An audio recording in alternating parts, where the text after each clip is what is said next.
The October 26, 2018 meeting of the State Transportation is called to order. I would invite Board Member Gary Knight to lead us in the Pledge of Allegiance.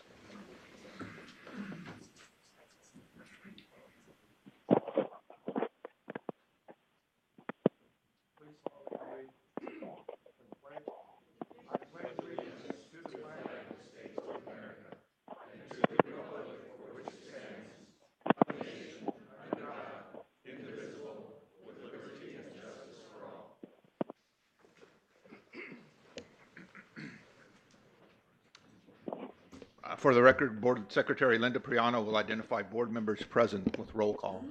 Chair Cuthbertson, Here. Vice Chair Jack Sellers. Here. Board Member Hammond. Board Member Stratton. Here. Board Member Thompson. Present. Board Member Elters. Present. Board Member Knight. Present. Chair, we have a quorum. Hey, thank you.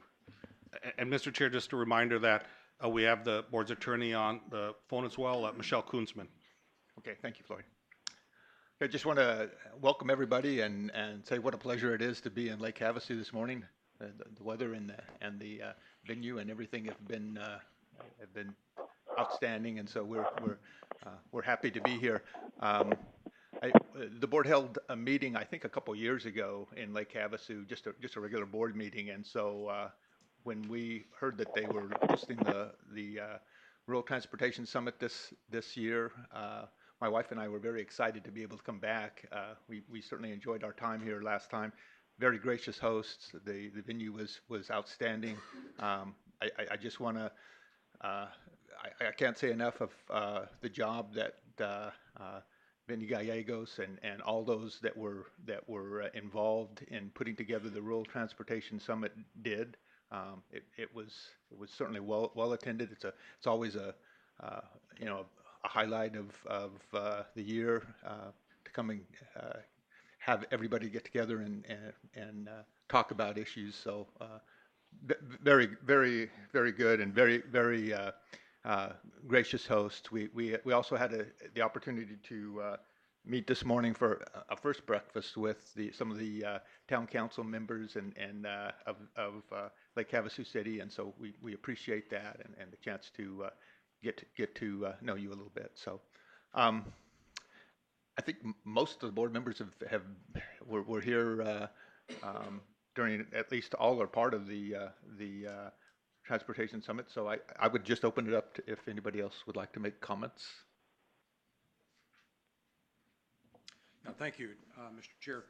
I'd just like to comment that the Rural Transportation Summit was really well done, outstanding presentations that we had. There really was no spare time. We were all really packed into different presentations constantly throughout the summit. So really well done, and really enjoyed the hospitality here. So thank you all. Board Member Thompson. I too am very appreciative of the fact that as part of the conference here this week, the Native American leadership were brought in, and they had quite a bit of contribution in bringing out their issues and concerns. Additionally, part of history was brought back as part of these sessions here.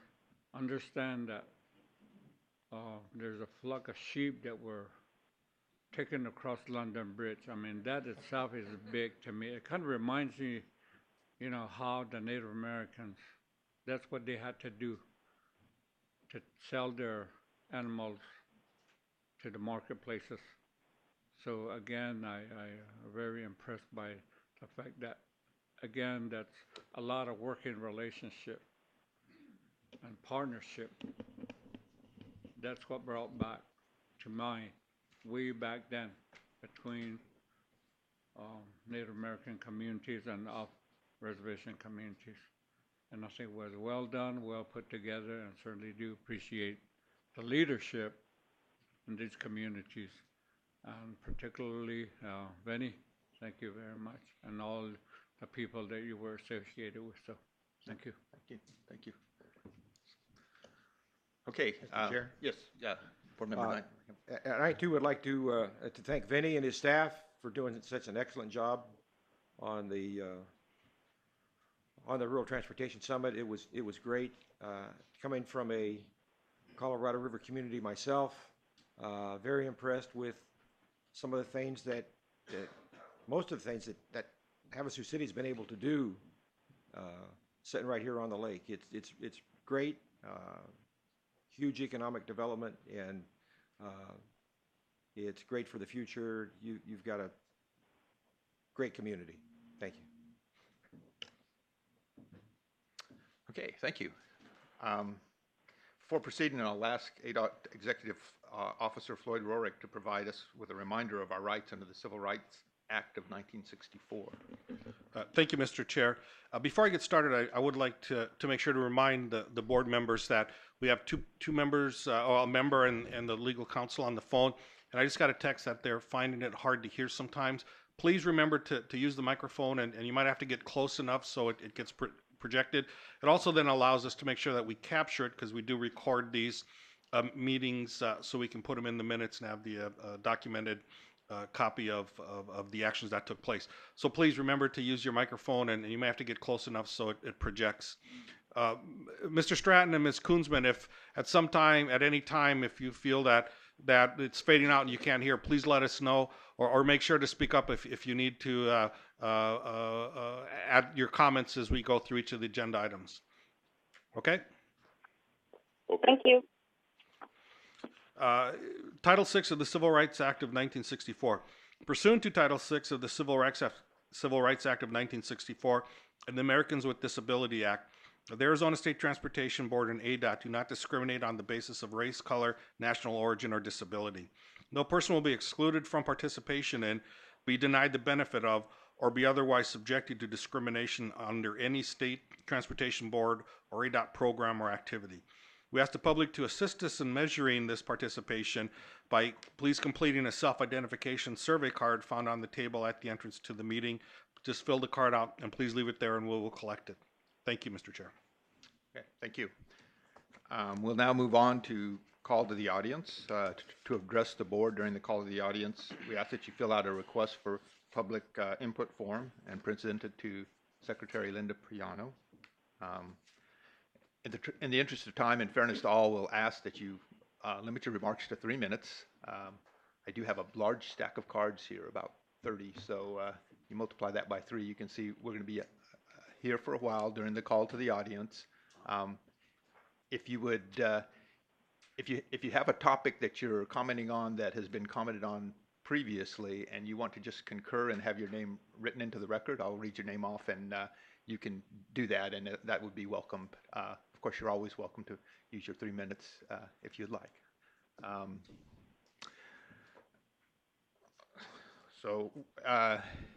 At the end of your 3 minutes, you'll also hear a little audio signal, and that's your indicator. That's your cue to wrap it up because we've got a lot to do. So if you hear that, we'll remind you. And with that, I would like to kick it off with the first speaker. Cal Shealy is the mayor-elect and vice mayor for Lake Havasu City. Good morning, Mr. Chair. Again, my name is Cal Sheehy, and I'm mayor-elect of Lake Havasu City. And on behalf of Lake Havasu City, Mayor Nexon, and the Lake Havasu City Council, we appreciate the board coming to Lake Havasu and participating here in our beautiful community. Thank you, and I look forward to attending the hearing this morning. Thank you. Yeah, thank you. Next is Hildy Angus, County Supervisor for Mojave County.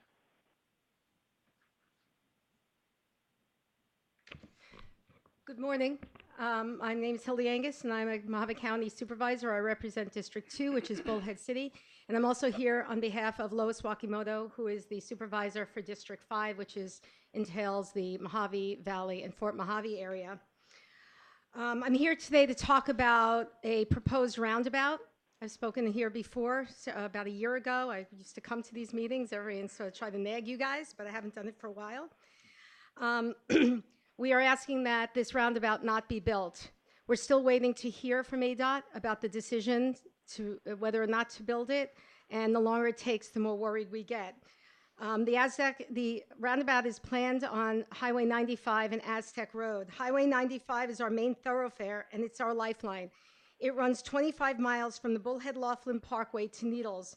Most everything is off that highway. There is no alternative route that parallels Highway 95. We understand ADOT is concerned about the number of accidents and fatalities, as are we. But we believe there are other ways to slow down traffic to ensure a safer Highway 95, and we are anxious to work with ADOT to come up with alternative ideas to slow down traffic and mitigate the more severe accidents. But I'm here to talk about my constituents. I've never in my 6 years in office seen them so angry and motivated. They were standing on street corners with petitions. We had received over 3,000 petitions, which we gave to this board and ADOT over the year. The citizens of my town tend to be an older demographic. It's also a transient community on the Colorado River, which swells up in the winter to accommodate our snowbirds. These snowbirds come with large motorhomes, fifth wheels, boats, trailers with watercraft, jet skis, and ATVs. Now add in commercial trucks, emergency vehicles, and motorcycles, and it's a recipe for disaster. Laughlin hosts the third largest motorcycle rally in the country every year, when thousands upon thousands of bikers roar into town and drive up and down Highway 95 for over 4 days. In addition, Aztec Road is the only outlet for people returning from the AV casino. People drink in casinos, sometimes heavily, I hear. Most of these accidents are not so much speed related as driver error. Perhaps the accidents there will not be as severe, but introducing a new roadway to navigate at night will be troublesome. There are multiple businesses, including a McDonald's, that have grave concerns about the hit that their businesses will take. We have enjoyed a good relationship with ADOT, but on this issue, we are miles apart. Every elected official, including our 2 state representatives and state senator, is against this. The Bullhead City Council is against this. The Bullhead City Chamber of Commerce is against this. The Mojave Valley Chamber of Commerce is against this. We do understand the benefits of roundabouts, and we are not against them per se. We are against the one planned for Aztec Road. We thank ADOT for their attention and concern for our safety, but this is our community, and I hope that our wishes will be respected and truly taken into consideration. Thank you. Thank you. Next, Craig McFarland, Mayor of the City of Casa Grande.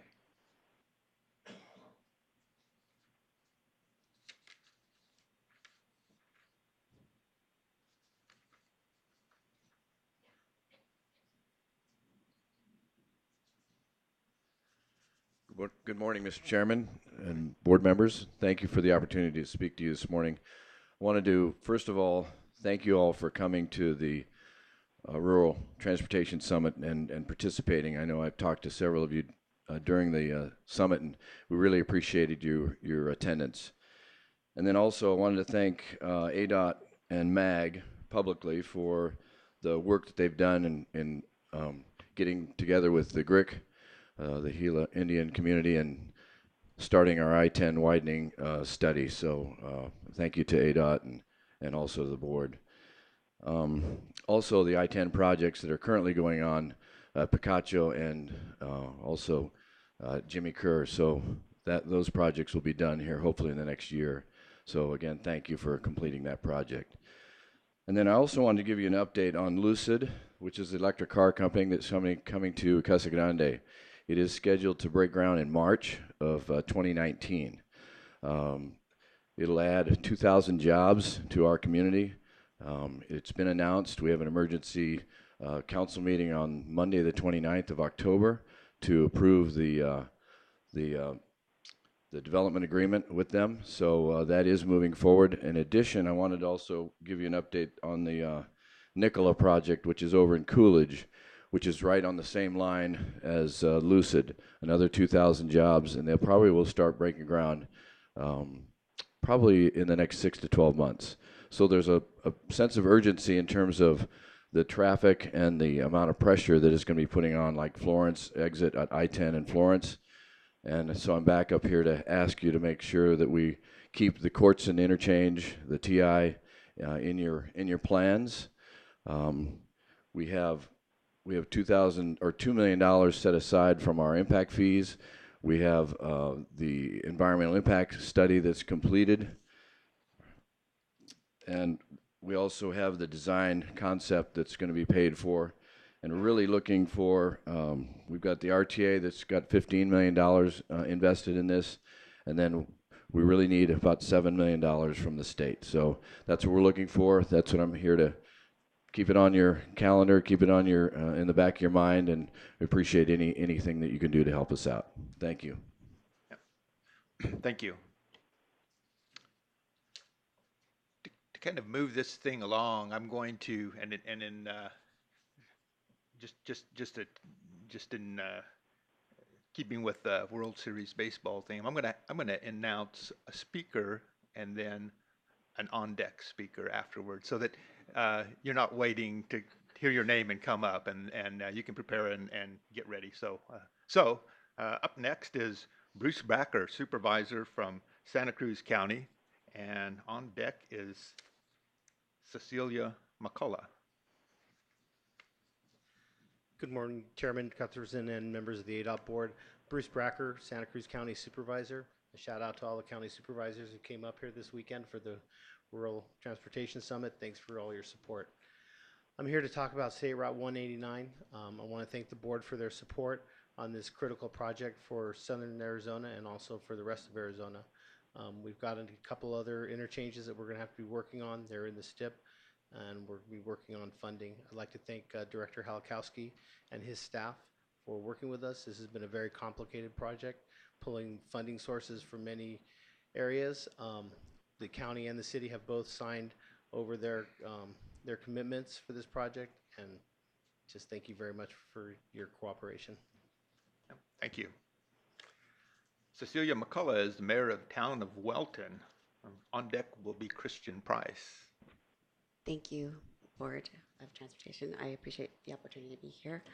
Very quickly, I serve as chair for YMPO currently, and I just want to go through the list that we've discussed as a board that are priorities for our region. First, of course, is to widen US 95 from 1 lane in each direction to 2 lanes in each direction from Avenue 8E through to Aberdeen Road. And of course, in the future, we would love to see that be a 4-lane road up to Interstate 10. Second is State Route 195 goes into the city of San Luis, but when it gets to the point of Juan Sanchez Boulevard, it goes to 2 lanes with lots of stop signs, a tremendous backup in the city, and we'd like to see that continued Arizona's 195 all the way through to San Luis up to the border. Also, the upgrading the rural bridges and the off-system bridge replacement and rehab funds, those are of course a need. They're currently doing 2 of them right now in the region that I live in. And that's it. And I'm sure more people are going to speak on that behalf, so I appreciate your time. Thank you. Thank you. Christian Price is the mayor of the city of Maricopa. On deck, I have David Lane. Thank you, Board Chairman. So my name is Mayor Marty McPrice, and I've just returned from 1985, and I'd like to tell you that the 347 is still in as bad a shape as it was then. No, I'm just kidding. Thank you very much. Vinny told me this was a Back to the Future theme, so I'm surprised no one else dressed up. Come on, you guys. Can't take yourself too seriously in government. Just real briefly, just wanted to say thank you, just like Mayor McFarland did on the MAG and ADOT and GRIT coordination for the 347 I-10 widening projects and studies. That's really important that we work together on that. Also, the overpass on the 347 is in the middle of construction. We are seeing it open in phases over the coming year, and we hope that the bridge will be open and running by spring of 2019 with the substantial completion of the project by late 2019, so hopefully November of this next year. And then finally, I just wanted to thank ADOT and the staff. We've recently been meeting with them on a variety of simple issues that have far-reaching consequences. In fact, I won't go into detail, but there was an accident just on the inside of City of Maricopa and the 347. And while it was cleaned up very quickly and was ready to go, it caused a 6 or 7 hour backup up the 347 on a Thursday afternoon in August. And it was because of not being able to coordinate between ADOT and City of Maricopa. And we've met on that and fixed that. And I just wanted to tell the staff, thank you very much for allowing us kind of a first right of refusal to be able to clean up those issues and move things along. So again, thank you very much. I know there's a lot of people to talk, but appreciate it. Have a great Halloween. Thank you. David Lane is as a council member for Lake Havasu City. On deck, Russell McLeod. Mr. Chair, members of the board, good morning and welcome to Lake Havasu City. My name is David Lane. I'm a member of the Lake Havasu City Council and a board member of the Lake Havasu MPO. Mojave County Supervisor Lois Wakamoto could not be here today and asked that I share a few of her thoughts with you. I truly regret not being a part of this annual meeting as transportation issues has been one of my priorities as supervisor. One of my other priorities has been preserving Colorado River water for our rural areas as chair of the Mojave County Water Authority. I've been fortunate to participate as a steering committee member of the Lower Basin Drought Contingency Plan. That duty requires me to be in Phoenix today as we try to develop a plan to conserve water in a fair way to all entities. But I am certain that those of you who are here today and are dedicated to improving roads for vehicles and other means of transportation in rural Arizona, and I leave this important work in your hands. I'm grateful to Vinny Gallegos, the MPO, Lake Havasu Mayor Mark Nixon, and the City Council for their hard work and cooperation between the city and Mojave County on future projects. I would also like to thank Alvin Stump of ADOT for always being available to me for my many questions and comments and for being part of the dialogue between the various government agencies. As we've built bridges to work together, my hope for the future would be that you all consider those who are directly affected by your actions in cities and counties. More than anything, people want to believe that they have a voice. As you move forward making decisions, the general public should be involved. I wish for you a productive meeting and continued goodwill as you go forward in this important work. Lois Wakamoto, Mojave County Supervisor. Now, I'd like to make a few comments of my own. Prior to becoming involved in Lake Havasu City government, I spent 30 years with the California Highway Patrol, rising through the ranks to the command level. Traffic safety has been a big part of my life for over 30 years. I understand the importance of the issues which come before you, and thank you for the difficult job that you do. I would like to talk to you about a situation here in Lake Havasu where we were denied funds for a project on State Route 95 north of Kiowa Avenue. The area is zoned for commercial development, and there's ongoing construction of retail businesses in the shopping center. This has caused an increase in traffic turning into and departing the parking lot onto and from State Route 95. In the past 18 months, there have been numerous traffic collisions resulting in injury and property damage. It's the most dangerous stretch of roadway in Lake Havasu City. Based on my 30-plus years of experience, I believe a fatal traffic collision is going to occur at this location. If it's predictable, it's preventable. I respectfully request that you take another look at this project using some of the funds which were unexpected due to increased revenues this year and fund this project for a traffic control device. Together, we can prevent someone from losing their life. Thank you. Thank you. Our next speaker is Russell McLeod, County Supervisor for Yuma County, and Randy Heiss is on deck. Good morning. Thank you for the opportunity to speak with you today. I want to start off by thanking you for the roundabouts on Araby Road. That is nearing completion, and I'm very much looking forward to that being done, and it's going to be a lot safer. The traffic signals there have been a mess forever, and so doing away with those is going to be a big help to us. Thank you very much.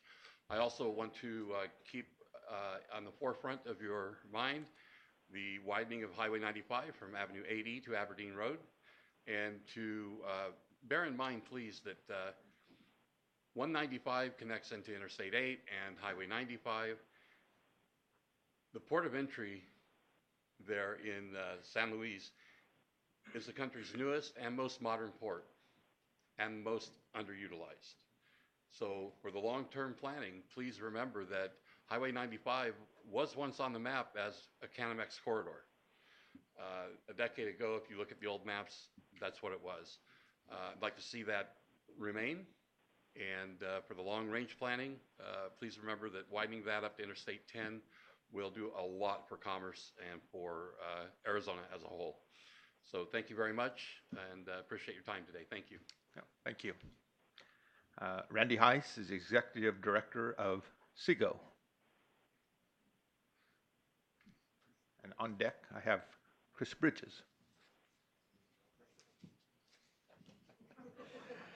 Good morning. As you just heard, I'm Randy Heiss. I'm with the Southeastern Arizona Governments Organization, and I wanted to echo what Supervisor Bracker just said about State Route 189. I don't think I've had the privilege to say how much I appreciate the board somehow pulling the rabbit out of the hat and making that full solution happen in 2019. I also wanted to mention that the 21st Arizona Rural Transportation Summit is going to be hosted by our organization. Unfortunately, we don't have a facility adequate enough to hold the great crowds that show up for this within our region, so it's going to be at the Casino del Sol Resort in Tucson. And lots of options for bringing people down and visiting the border. We're talking about arrangements for that. The theme is going to be around transportation and how it's the key to holding our competitive edge in the global marketplace. So State Route 189 is absolutely going to be featured in that some way, shape, or form. Who knows, but maybe we can coordinate I don't know what the timing is for letting the bids and awarding that project, but who knows what the groundbreaking might be. There might be an opportunity to have that as a centerpiece for the summit as well. So that's what I'm here to tell you. And thank you for your service to the state of Arizona. Have a safe trip back to your homes and families. Thank you. Thank you. Chris Bridges is the CYMPO Administrator. Good morning, Mr. Chair, members of the board. I too want to thank you. Oh, I forgot. That doesn't count against your time. On deck is Lynn Pancrazzi. So I can start over? You can start over. Okay, thank you. Reset the clock. All right, so I get an extra minute. Thanks, Floyd. So I'm going to go on or not? No, I'm not. Actually, I'm going to be brief. First of all, thank you very much for State Route 69. Looks like the design for that project is going to kick off here in January. I know I've been following around as much as Mayor Price has. Had I been given awareness about the whole outfit, I have a dock wig that I was going to wear, but I don't have it with me because Vinny's wife is still asleep. But it's great to sit here and watch people come up and thank you for the partnerships. I've seen over the years many times, you have a problem, you need to fix it, come fix my problem, and seeing the people show up and say, I have money, I'm willing to partner, I'll design, I'll work with you. It's phenomenal. It's great. It's good to see. So thank you everybody for showing up and doing that. Secondly, Daniel Harmonic, put your hand up. I'm happy to announce as the next executive director of the Lake Havasu MPO. Yeah, I didn't want to break it to you. He just started 2 weeks ago. He'll be Lake Havasu MPO director, what, month and a half? Does that sound right? Okay. Daniel's our new transportation planner. Hopefully he stays with me and doesn't move on to Lake Havasu. But anyways, you'll probably be seeing Daniel around. But I just want to thank you for partnering with us. We look forward to partnering with you in the future. Thank you very much. Thank you.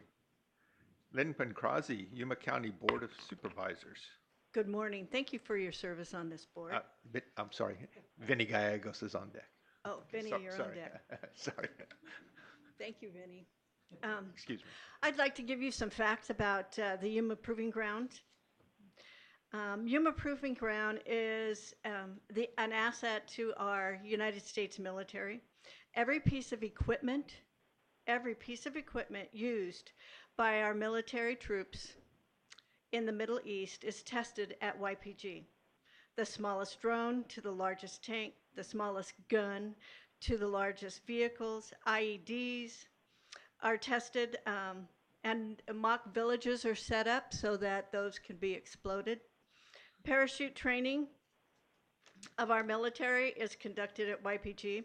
It also shares, the GM test track is shared, and it's located on the YPG facility. I'm asking on behalf of our military and on behalf of the independent contractors and all the employees and people who drive and have to travel from 8E to Aberdeen Road to please put that widening of that road at the top of your list. We'll take the money from Mojave County that they don't want for their roundabout. We'll take it for widening of Highway 95. We'll be happy to take that money. Please put the expansion of Highway 95 on the top of your list. I know you have all the facts and information that you need, but the road to Highway 95 is called YPG 500 every morning at 5:30 and every afternoon at 5 o'clock. And it also has to share with all of the farming equipment that also is out on that highway. So it is a very big danger. I know you have the traffic facts. I know you have all the accidents that have happened there. And I just want to ask you to please, please put this at the top of your list. Thank you so much. Thank you. Vincent Gallegos, Director, Lake Havasu MPO. Robert Perry is on deck.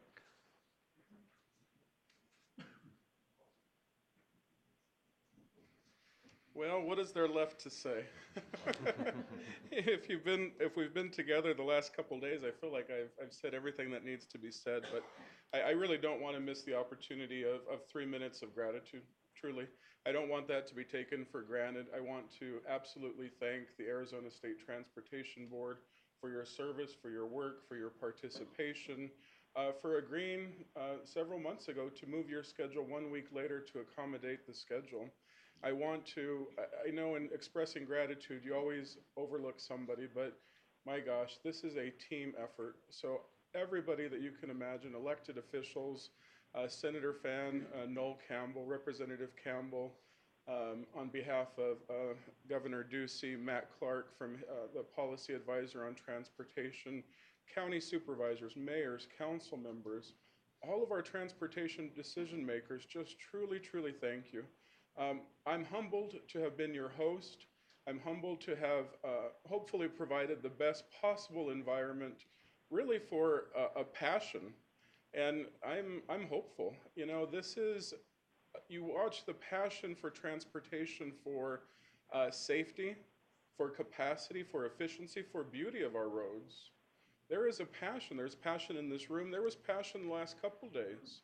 And I really do. I had the opportunity to share breakfast with many of you this morning, and we are hopeful. I know there are some that have a few years on me, have been doing this a while, and after the last couple days have that fire reignited, that it is possible. Absolutely there are challenges.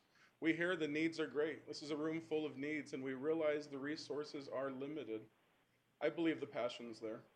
I'm glad that we celebrated the 20th. We're already talking about the 21st. I'm happy to pass that on to Randy Heiss. I'm looking forward already to being in Seago or in Tucson for the next one. We set goals to hit 300. It was pretty lofty. I don't have the final numbers, but we're over 300. So I truly thank you again for your support. Thank you to everyone in the room. Thank you to my MPO board, the city council, the community.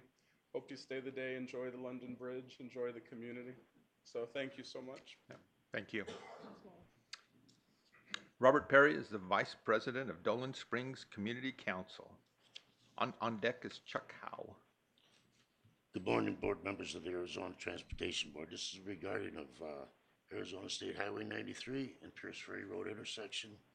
Thank you for the opportunity to speak on behalf of Dolan Springs Community Council Incorporated, DSCC, a 501c3 organization celebrating 50 years of volunteering service in our community. My name is Bob Perry. I'm Vice President of Dolan Springs Community Council. Arizona State Highway 93 from Wickenburg to the Nevada border has been described as the deadliest highway in the nation. Those of us living in Dolan Springs can certainly attest to the intersection of Arizona State Highway 93 and Pierce Ferry Road, contributing to that description. This is the intersection many tourists use making their way through our town to the Grand Canyon West Skywalk tourist attraction. 5 months ago, the Mojave County Sheriff's installed a traffic counter in our town, and it showed that in a week, 21,000 vehicles drove through on the way to the skywalk. Think about that, 21,000 vehicles. Dolan Springs is a small, rural, unincorporated community, which results in many serious accidents, and at that intersection, way too often fatal. Our very small local fire department responds to these accidents, which results in our citizens being without fire and medical services that they've paid for.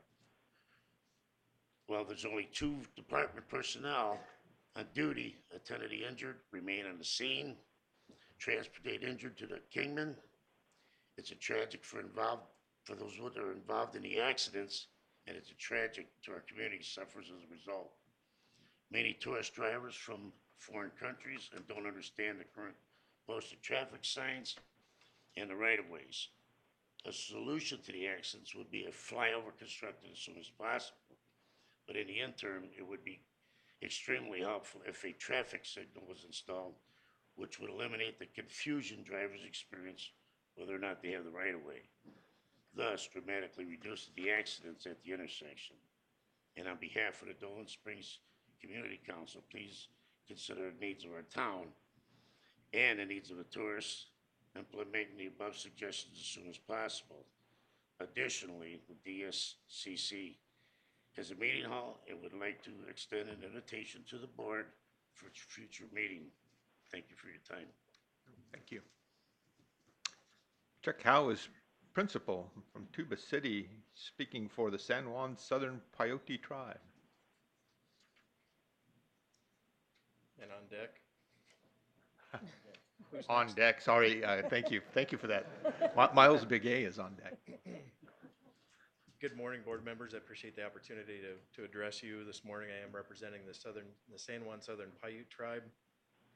The San Juan Southern Paiute Tribe is in the process of withdrawing its 6,000 acres of land from the Navajo Nation in the western portion of the Navajo Nation.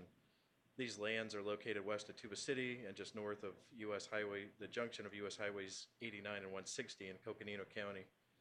These lands will become the federally recognized reservation of the Southern San Juan Paiute Tribe. The tribe is currently receiving planning assistance from the Western Region BIA office in the form of a long-range transportation plan.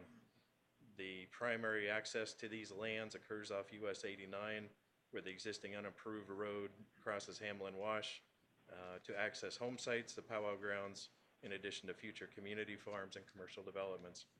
The 2 primary safety concerns raised by the tribal council and community members include the unimproved crossing of Hamlin Wash and the undesignated bus stops on the shoulders of US 89.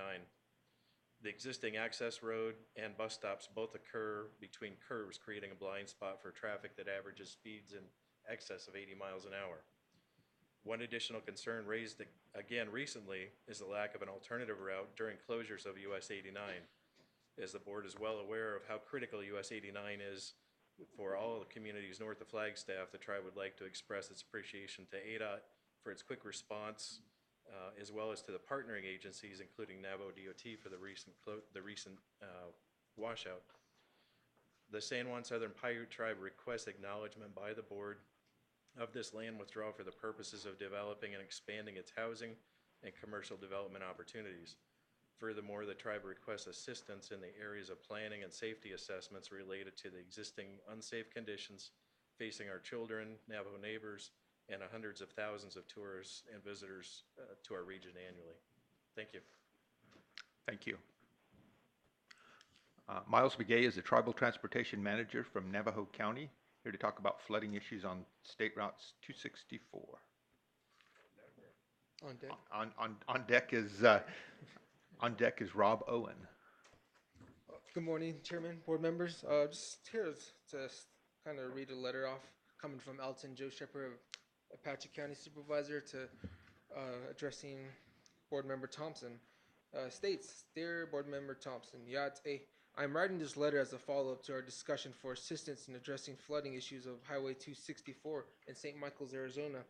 Due to material clogging inlet and outlet of culvert collects water and material causing backing up, creating a swamp wetland environment. The location of the problem is on Highway 264 between milepost 472 and 473.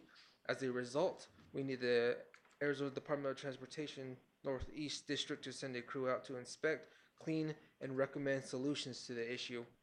I was approached by these individuals to provide support, guidance, and resolution to these following problems. Over the last 3 decades, these families and businesses have experienced several floods and made several attempts to get this matter resolved. With this understanding, I am reaching out to our state agencies and leadership for support in addressing the matter. My concern is if this matter is not addressed, it could create environmental health concerns and safety issues, so your assistance is needed and appreciated. In closing, Apache County District 2 is eager to provide assistance through our partnership with the Navajo Nation and as a government entity under the state of Arizona. Please let me know if there is anything I can do to help you. Thank you in advance for your favorable consideration and approval. I look forward to working with you to help build better roads and better communities. And there's contact on here. I believe you have the letter as well. So Yes, thank you. very much. And for the record, we received an online request for public input from Alton Joe Shepard, who is the supervisor of Apache County. He couldn't be here. So we'll put the letter also into the record. So next up, Rob Owen is the Kingman Public Works, in Kingman Public Works for the city of Kingman. On deck is Barbara Pape. Good morning, Mr. Chairman and members of the board. I'm Rob Owen, Public Works Director for the City of Kingman.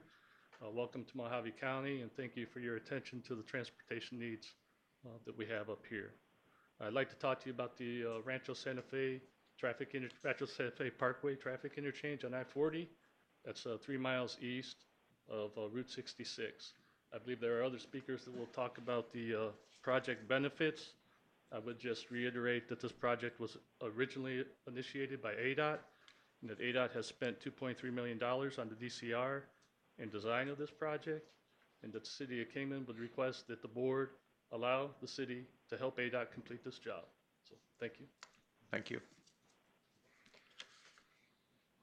Barbara Pape, I'm sorry, It's okay. BHC community member.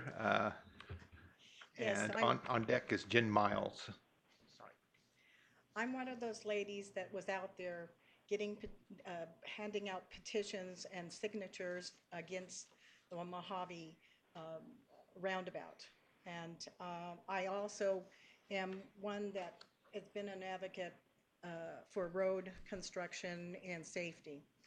One thing that I wanted to point out very carefully to you, that when I read your study, ADOT study, I found that Mojave County has an intersection site distant problem with Aztec and Interstate 95. I think we need a solution, and the solution to this is to have the engineers design, remodel the design, redesign the outdated and inadequate, I'm nervous, I'm sorry. I'd like to ask the engineers to highway designs increase the site issue, or take care of this site issue that we have. I have it here, and for the inadequate problems that we have, and to increase and to know that we have an increase in population, and that our tourists are flexible for our traffic conditions. We do have this problem. I think this should be resolved. I think this would be the answer instead of a roundabout. Thank you very much. Thank you. Jen Miles, Vice Mayor and Mayor-elect for Kingman. On deck is Bill Leinhardt. Good morning, Mr. Chair and members of the board. Thank you for your service. I am Jen Miles. I am here to represent Kingman, which is a fast, forward-moving, growing community celebrating our rich heritage and our bright future. And toward that, I've given each of you the current publication of Elevate Arizona, which has a featured article on Kingman, and it's called Find Yourself in Kingman. And it gives a flavor of our downtown renaissance and our commitment to growth. And what we hope is that you will find yourself in Kingman on your January board meeting, where we hope to host you and also to give you a lot more information regarding our I-11 East Kingman Connection project, some of which you're going to hear today as introductory comments. The I-11 project is actually one project with two interchanges, and they are functionally different. The one is called Kingman Crossing. It's dedicated to commercial growth and public safety access, and it's one in which we are negotiating a development agreement with our regional medical center, the major landowner north of it. But the other one, which we are here to talk about primarily and will be focusing on, is Rancho Santa Fe, which used to be called Rattlesnake Wash. And this is the one that is the industrial boulevard between I-11 and our airport and industrial park. This gateway leads to our industrial park, which is a major economic development engine for our region. And it's this interchange that we are going to be asking ADOT's participation fiscally in its construction. Why? Because it will break open northwestern Arizona to become, so that we will become a multimodal regional hub for industrial, manufacturing, transportation, and logistic industries. We have several stakeholders here today who will comment on that, but I want to say that this is not a new idea. As Mr. Owen has already said, this has been on the books for 20 years. And we have a letter from ADOT in 2006 committing to a letter of intent to construct this and even to fund 70% of its cost at that time. What happened, I'm not really sure, but the city could not move forward at that time. Maybe we didn't have our ducks in a row, but we do now. We are ready and we are collaborating. Someone mentioned partnerships. We have the partners at the table. We have the county, the state, the landowners, the developers, and you'll hear from some of them briefly today.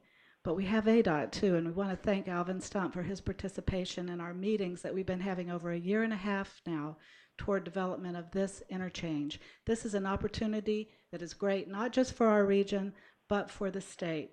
And we look forward to informing you further about this opportunity and to your participation with our partnership.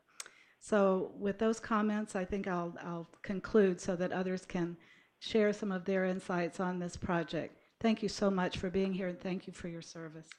Thank you. Bill Leinhardt is a landowner in Mojave County, and up on deck is Gene Bishop. Thank you, Commissioner and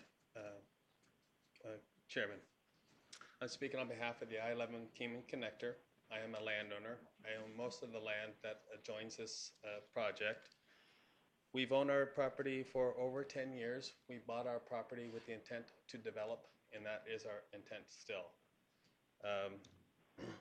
I do not speak for all of the landowners, but I have spoken to the majority of the landowners, nearly 90%. In 2005, the landowners signed a development agreement with the City of Kingman to participate, contribute right-of-ways and easements as needed for this project. In 2017, most of the same landowners signed a similar letter of commitment to support the project if it was to occur. I have every reason to believe that all those landowners will do the same today. I've been meeting with them for the last 24 months. We've hosted several meetings, communicate with them various methods, and although they couldn't be here, they do support it. So I'm personally committed to this project, and I've pledged 20 acres to the City of Kingman for a park, and I've pledged 4 acres to the City of Kingman for a fire station and a police station. It's not relevant to this project, but I think it does demonstrate our commitment to Kingman and that we want to be a participant, we want to be a partner with the City of Kingman. I think that the I-11 connector is probably the single greatest barrier to Kingman's growth. It's and if we're able to complete it, we can develop our project and unlock Kingman's economic potential. And that's it. Thank you very much. Thank you. Gene Bishop is the Mojave County District 4 Supervisor, speaking for the City of Kingman. On deck is Bill Feldmeyer. Thank you and good morning, Mr. Chairman and board members. I'm here today to ask this board to consider a new project of critical importance in northwest Mojave County. A perfect storm of development central to the US 93 Canamex corridor, Mojave County's economic growth and vitality, as well as demand for Mojave County recreation, attractions, and transportation services has precipitated a project of critical importance to the state highway system at US 93 and Pierce Ferry Road. At this time, I'd like to introduce the fire chief from the Dolan Springs Meadview area, and he's here to concur with my comments to you today. So as you are aware, Congress designated the I-11 as a future interstate between Phoenix and Las Vegas. Consistent with the I-11 corridor, a justification report released by ADOT and Nevada DOT in 2013, the future I-11 will follow the present-day US 93 through Mojave County. NDOT recently opened a section of their bypassing Boulder City, Nevada, and Kingman and ADOT are pursuing important city interchange projects that I certainly support. And I think you have a letter from our Chairman Watson from the Board of Supervisors in support of this. Mojave County brings substantial tourists and international visits through the intersection of US 93 and Pierce Ferry Road due to the Grand Canyon West and the Lake Mead National Recreation Center served by Pierce Ferry Road. However, a terrible trend has surfaced and persisted in the servicing of traffic through this crossover intersection, that being an increase of severe crash occurrences to the extent of 46 total crashes and 8 fatal crashes happening at US 93 and Pierce Ferry Road in a 5-year period between 2013 and 2018. Normalizing for traffic control, this intersection exhibits a staggering 30 fatal intersection crashes per 100 million entering vehicles. And let me note that Grand Canyon West has 1 million visitors a year, and it's growing. A careful evaluation on intersection operations and opportunities to reduce the likelihood of severe crashes attributed primarily to right-angle vehicle conflicts necessitates consideration of a grade separation structure to eliminate certain high-risk conflict points and to effect long-term intersection safety improvements. Mojave County therefore respectfully asks this board to give immediate attention and consideration to amend the 5-year transportation improvement program, which will accommodate funding for design and construction of a southbound flyover intersection. Such flyover ramps offer potential to reduce intersection crashes and the severity, and most importantly, may further be integrated into a full interchange build-out consistent with future developments of Interstate 11 to meet interstate standards. With that, I conclude my comments and once again want to introduce you to the Lake Mojave Ranchos Fire Chief, Mr. Tony DiMaggio. DiMaggio. It's a hard one. So he didn't fill out a request to speak, so I just wanted to let you. to suck some wind out of her balloon while I was here. Thank you. Also, I'd like to speak later in support of the Kingman interchanges if time permits. I believe speakers are limited to 1 3-minute session. Otherwise, it's kind of pointless. So it's just turning out, filling Absolutely. out cards. But you do have our letter of support. We do have your letter of support. Thank you. Thank you very much. Could it be noted on the record that I also support the comments from the gentleman from the Dolan Springs Community Council as well? Mr. Chair, what I'd ask is if you could fill out one of the cards in there with your name and just identify on the card that you're there to make that support so that we can make that as a record. Yes, sir. Thank you. Thank you. Okay, thank you. And Mr. Chair, I got a note from Ms. Koonsman. Please to remind everybody to use the microphone, and we'll try to remind the speakers as well to use the microphone so we can make sure that they can hear it on the phone. Plus, we can get it recorded so we have the tape of the conversation and comments. Thank you.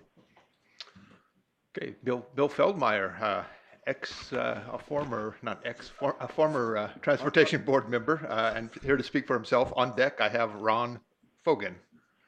Thank you, Mr. Chairman, and board members, staff folks. Thank you for the opportunity to visit with you today and for being here in Lake Havasu City and participating in the 20th Annual Rural Transportation Summit. I'm here today as a private citizen forget all my past events, okay? And I'll tell you that I also reside to a large degree in Camp Verde in Yavapai County, and Sant and Vasco for the last couple of years have been working on 260, State Highway 260 from the interstate up to Thousand Trails on the way to Cottonwood. I want you to know they're very close to concluding that project. It's been welcomed for the Verde Valley as a whole. I'm not representing anybody but myself. I want to say that again. But I, as a person who spends a lot of time there, is very thankful for that project. I think it's the last major new project, improvement project that you all have money for within the 5-year plan as well. So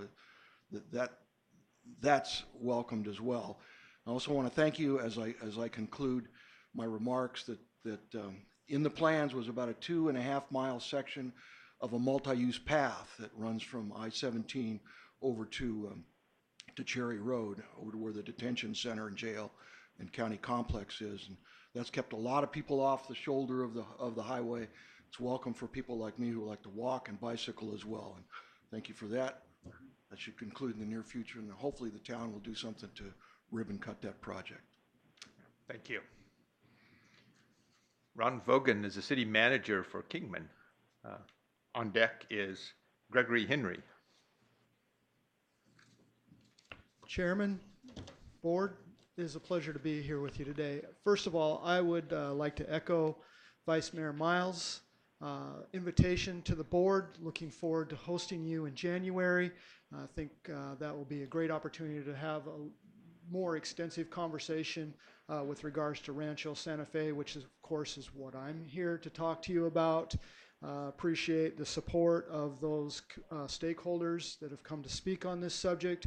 The piece that I'd like to speak on is the importance of Rancho Santa Fe to the safety of our community. We have a large industrial park, which we are absolutely grateful and lucky to have in our region. That being grateful, though, comes with some consequences, with a large number of semis on historic Route 66 through our community. Rancho Santa Fe will solve that problem almost entirely for us. That corridor that those trucks have to travel and traverse actually has an accident rate 4 times higher than the rest of the streets in our community, and that safety issue can be easily eliminated. We've had a partnership in the past with ADOT and the state on this project, and just looking for an opportunity to re-up on that partnership. And so with that, I know that there's others that will speak to the economy and importance to the region for this project. But for us, inside the city operations, safety, of course, is one of my big points, and this would really help us eliminate a lot of safety issues. So thank you. Yep. Thank you. Gregory Henry, city engineer for the city of Kingman. On deck is Keith Kittner. Good morning, Mr. Chairman and board members. My name is Greg Henry. I'm the city engineer for the city of Kingman, and I wanted to speak on the Rancho Santa Fe Parkway traffic interchange on Interstate 40. I've been involved with this project when ADOT first brought it to the table back in 2005. It was on ADOT's 5-year plan from approximately 2005 to 2012. I can attest that the safety and mobility and operational burdens that exist now on Exit 53, I-40, and State Route 66 to the north, the need that was identified back then still exists today. It's only, in fact, gotten worse, you know, in an economy where the population is growing and the economy is generally healthy. As you well know, you don't need an engineer to come tell you that traffic only increases, so that burden that was identified by ADOT back then still exists. And what I'm here to ask for, and I believe the others that were before me and will come after, we're really just asking that you allow us to continue working with District Engineer Stump to get this back on the 5-year plan. And with that, I thank you very much. Thank you. Keith Kinter, resident of Kingman, speaking for himself, and on deck is John Hanson. Yeah, Mr. Chairman and members of the board, I'm Keith Kittner. I'm a 2.5-year resident of Kingman, And I'd like to see further development of our city with a better access to the industrial park. You've heard from several others on this, and our north to south access from north and south of Interstate 40. And I also, with the I-11 project, needs to be completed as soon as possible. With the bypass over in Nevada completed, it's causing probably further problems. The sooner we can get that project done, the better. And I want to thank you for supporting these projects, and we look forward to seeing you in January in Kingman. Thank you. Thank you. John Hanson, he's a spokesman for Kamal Laran. Good morning. Welcome to Mojave County. It's great to have you in my home. Thank you for your work and the opportunity to talk with you. I'm John Hanson. I'm the president of Kingman and Mojave Manufacturing Association, which worries about the industrial park along with other things in Mojave County. I'm also the chief operating officer of Laren, which is an industrial company. So I'm a direct beneficiary, both in business and in our industrial park, of the discussion of the Rancho Santa Fe Parkway. According to the Department of Commerce in Arizona, the industrial park at Kingman is the largest concentration of manufacturers in the state of Arizona outside of Maricopa County. So it's a real deal. It's not, it's been there for a long time. I already had discussions about how long this idea of Rancho Santa Fe Parkway has been in consideration. It's really needed. Remember that transportation is the lifeblood of a rural manufacturing community. If we don't have good transportation, we lose all our advantage. So safety first. Safety is a big deal with the current egress and entrance to the industrial park. We have one entrance, and there are manufacturers who have come to Kingman to do site selection who have stated that that one entrance by itself disqualifies us from consideration for their product. That one entrance, although it's very nice, it's a good entrance, it was done several years ago and it was done well, runs under the main line of the BNSF. You may recall it derailed down in Tucson very recently. Closed down a section of rail there for over a week, and it actually impacted I-10 at the same time. That same kind of an accident could easily happen in Kingman. It could shut down the entire park. Employees would not be able to get back and forth to work, and commerce would stop in the park. So reliability is a big deal for the industrial park and for the tenants out there. And getting a new arterial access to the industrial park, which would, the other thing about it is the timeliness of business, so that arterial route into the industrial park improves the time that it takes to deliver the products. This doesn't speak about the safety, which other people have addressed, but I've worked on the industrial park for 15 years, and I've seen this many accidents on Route 66, where we have over 24 egress points onto Route 66 between the city of Kingman and the industrial park. And when you're driving an 18-wheeler at 55 miles an hour and somebody pulls out in front of you, then you pray that God is sitting by your side and helping you get that thing shut down before you hit someone. So we want to request that you consider all of these things, to put this up on your plan. I really want to thank you for your time and your work. Thank you very much. Thank you. Mike Hindenrock? Sorry, I didn't get you on deck, Mike. Mike's President, CEO of the Kingman Chamber.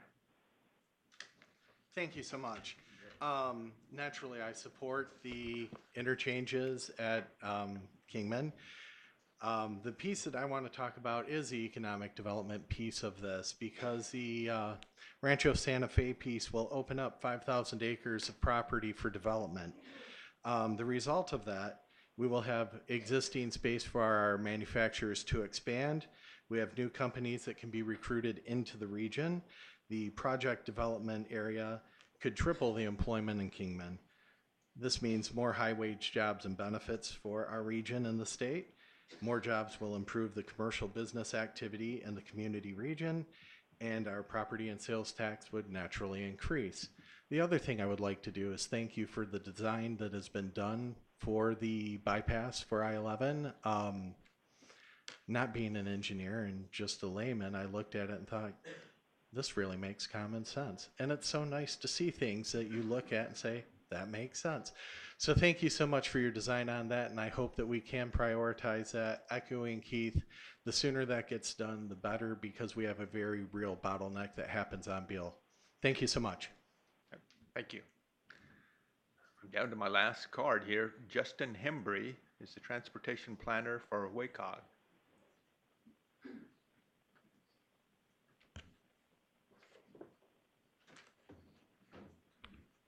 Good morning, Mr. Chairman, members of the board. My name is Justin Hembry. I'm the transportation planner for the Western Arizona Council of Governments, and I'm here this morning to express our support for the Rancho Santa Fe TI interchange. We don't have much more to add than the speakers you've already heard. Again, we hope to see you in January, and we concur and express our support for the Rancho Santa Fe project. Okay. Thank you. Thank you. We had a last minute card here, but Manera Peters, YPG Chief of Staff, she doesn't, I just Yuma Proving Ground, I guess, Chief of Staff. She does not wish to speak today, but she wants to formally concur with Mrs. Panquera's comments about US 95. As a weekly user of the highway, to concur that the stretch from 8 East to Aberdeen Road is very dangerous. So we'll write that into the record. And that concludes our call to the audience. How's everybody holding up? Okay? We're okay? We're good? Okay. Okay, well, we'll move on to item number 1 on the agenda, which is the director's report. I think ADOT Executive Officer Floyd Rorick will provide the director's report for information and discussion only. Thank you, Mr. Chair. The director got a last-minute request to take care of some business in Phoenix area, and he could not make it here. He sends his regrets. He did not have any last-minute items, and again, he just points out if any board members have items they want him to discuss, make sure to get them to him so he can be prepared for a future meeting, and he will see you next month. Thank you, sir. Okay, thank you. Moving on to item 2 on the agenda, Alvin Stump, the Northwest District Engineer, will provide an update and overview of issues of regional significance for information and discussion only. Good morning, Mr. Chair and Board. I'm going to run through a quick update on all the projects in the Lake Havasu, Bullhead, and Kingman area. If you go to the next slide. Currently under construction, we're doing rehabilitation on the Haviland Rest area. We're administering a project for Lake Havasu City here currently. And we've been doing a lot of flushing on all of our routes here the last 6 weeks or so. I think by the end of next week, we'll have done about 600 lane miles. So we've been very busy. And then just getting started about 30 miles north of Kingman is a preservation and shoulder widening project coming up. And then this is just showing we've been active with the 25 million allocated statewide for minor surface maintenance has really helped us. We have roughly 4,200 lane miles in our district, and our goal in order to help keep them in good condition is to try to get to about a third of them and crack seal about 20%. So this extra funding's going a long ways to help us meet those goals. Next slide. As far as in the Kingman area, we're in the final stages of selecting a firm for the enhanced DCR, which this is going to be a project that we're going to design in-house, but we see some opportunities for cost savings and innovation, so we're going to go through that exercise. Currently, it's in the development program for fiscal year 24. And then in the next 2 years, we have 2 more pavement press and shoulder widening projects on 93 north of Kingman. And then we're doing administering a project for Mojave County on Pierce Ferry Road coming up too. Next slide. And sorry, I know it's hard to read here, but this is just the exhibit of the West Kingman interchange. And if you're not too familiar with it, it's becoming a common occurrence for traffic to back up from Bill Street all the way over to SR 68 interchange. And then going westbound on I-40 frequently backs up for traffic getting off there. So definitely a great need. Next slide. In Bullhead City and Fort Mojave, we have a partnership with the city for improving Corwin and Marina Boulevard. City's designing a signalized continuous green T, and they're funding it. And then our part of it is to construct a right turn lane at Marina Boulevard. And then we have several safety median projects coming up in Fort Mojave and Bullhead City. We've had a lot of dialogue about optimizing the statics for community enhancement. We'll continue to do that. And no final decision on Aztec yet. And then we also have a couple little medium projects on 68. Next slide. Again, here in Havasu, we have the one project ongoing. We'll also have another project for the city coming up. We'll advertise here in the near future. And then we have the safety project at Kiowa which will construct right turn lanes and a raised median. It did have to be rebid, so that should be taking place soon. And then there's what I kind of call Kiowa Phase 2, where we've had the discussion about an additional signal north of there to help with traffic. And currently the MPO has funding for design and construction for that. If you go to the next slide, it's a little hard to see, but down at the bottom is the Kiowa intersection. And the project that's set to re-advertise will construct right turn lanes at Kiowa in that first driveway, plus extend a median up through the second driveway. The problem we got is the third driveway is a full access intersection, and it has the traffic volumes there do meet signal warrants, and it's going to increase with the development that's going in that vacant spot there. It's fast food and retail. So the discussion's been to move it up further north, add a signal, and then that also creates the opportunity for a future project to construct center median from Kiowa all the way up to the next intersection at Palo Verde. So, and that's it for presentation. I'm taking questions. Vice Chair Sellers.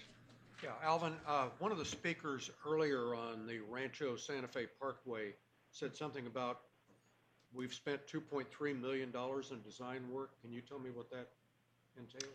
Yes, it was designed to 95%,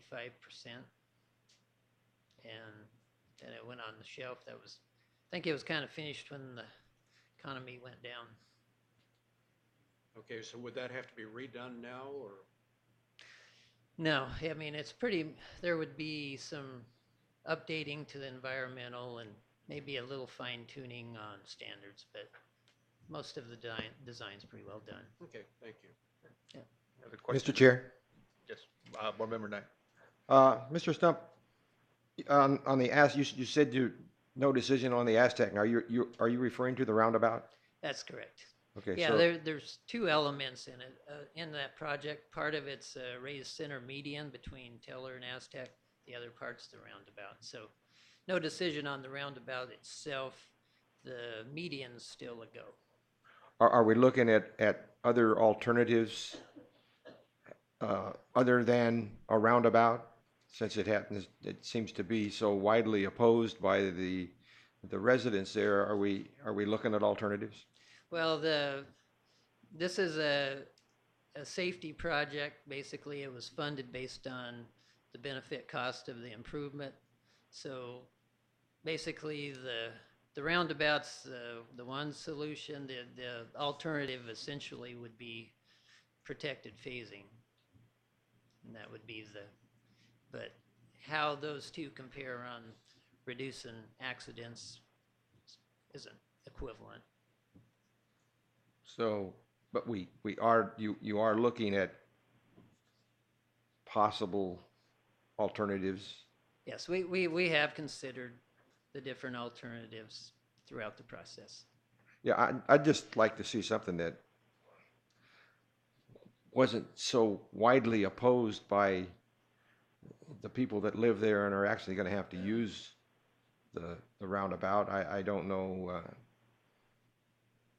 what the solution might be, but I think it would be wise to explore all the alternatives before forcing something onto the community that they were so violently opposed to. Understood. Other comments, board members? Thank you, Mr. Smith. Thanks. Under item 3 on the agenda, the board will consider items included in the consent agenda for information and possible action. Board members, you've had a chance to review the consent agenda. Are there any items that you would like pulled for individual discussion? Hearing none, is there a motion to approve the consent agenda as presented? Chairman, I would move for approval of the consent agenda. Moved by board member Thompson, I second. seconded by board member Ellers. All in favor indicate by saying aye. Aye. Aye. Opposed, say nay. Ayes have it, motion passes. Moving on to item 4 on the agenda, Floyd Rorick will provide the legislative report for information and discussion only. Thank you, Mr. Chair and board members. As you can imagine, it's probably kind of the lull here as we go through the upcoming election cycle and to get ready for the new legislative session to kick off in January. Right now, at the state level, we are working with the governor's staff to look at developing what would be a legislative package that we work in collaboration with the governor's office in preparation for the upcoming legislative session. We haven't finalized what all the proposals are. We're talking about a number of different things that are looking at either reducing some of the regulatory burdens, helping to prevent the risk to public safety, and then insurance compliance with the different federal regulation requirements that we have, as well as looking at what can advance the long-range plan and our strategic plan within the confines and the considerations of what we would need to do legislatively. We expect that would probably be worked out sometime after the election. Obviously, we need to get through that in order to continue to work with either this administration or a new one that's coming in. Probably finalize that late December, beginning of January, right as the session starts, and then we'll be able to give a more comprehensive update to the board on what we see are our priorities for the next session. So that's the state level. At the federal level, there's still a lot of debate going on regarding the U.S. budget, the deficit that has been having, and how the legislators at the Congress administration will address the upcoming deficit, which is projected to be over $700 billion. Driven by reduced losses to the gas tax, as well as combined with steep spending hikes in defense and non-defense discretionary funding, the deficit numbers are on track to break possibly $1 trillion, even more than the $700 billion. So a lot of where Congress and the administration will address any future continuing resolutions or any future transportation funding issues will depend upon how they're going to address the deficit and the U.S. budget. White House, I want to talk now a little bit about the passing of the autonomous vehicle bill. The House has passed a roadmap to regulate driverless cars, but the Senate remains deadlocked and unable to move a companion piece owing mostly to liability and safety concerns that rose to critical levels after a series of serious and fatal accidents. They're not sure exactly what may come out of the congressional discussions after the midterms, and so they're not sure exactly where the autonomous vehicle discussion is going to go. Let's see, the last item that they had here, I guess the last two items. One was when the president signed the current spending for government agencies, Department of Transportation were not included within that, so they basically are are still moving forward with the last continuing resolution, which goes until December 7th. If they don't do another continuing resolution or come up with a full funding bill for the year, the transportation funding will end in December 7th, which is not a good thing. The last item they had here is that the National Highway Traffic Safety Administration reported that even though there's been an increase of vehicle miles traveled, traffic deaths have declined nearly 2% in 2017.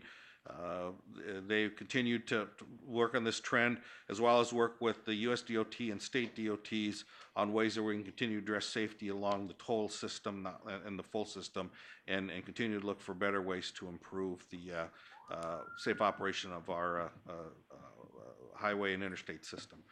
With that, Mr. Chair, that was the update that the Legislative Committee had. Thank you. Vice Chair Sellers.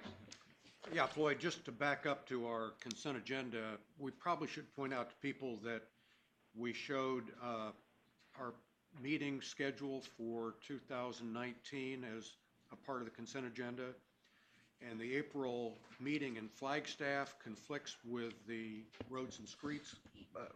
Mr. Chair, Mr. Sellers, that's actually item 10 to be addressed separately. So it is still scheduled to be addressed separately and not part of the consent agenda. Okay. So we can talk about that item when we get to item 10. I would recommend, but if you want to take it now, that's the board's pleasure. Okay, I thought that it was in part of the consent agenda, sorry. No, so it is a separate item. Okay, thanks. Other comments, questions on the legislative report? Okay, we'll move on to item 5, the financial report. Christine Ward, Chief Financial Officer, will provide an update on the financial report for information and discussion only.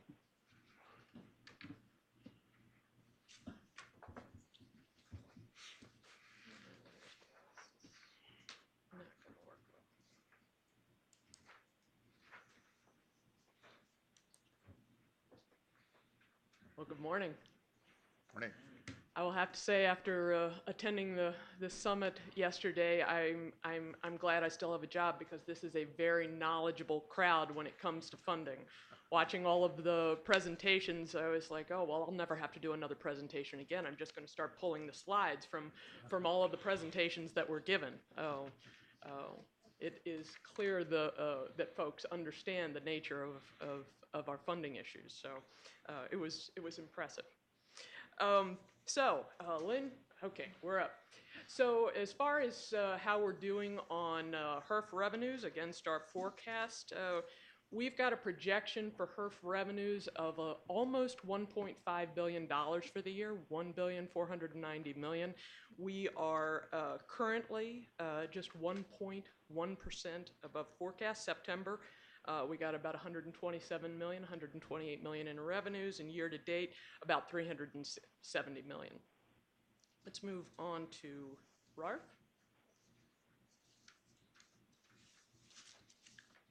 So for FY19, we are projecting about $466 million of RARF revenues coming in, and understand about 56.2 of those are dedicated for freeways. Right now, we are year-to-date actuals. We've collected about $75 million, and we're a little above forecast.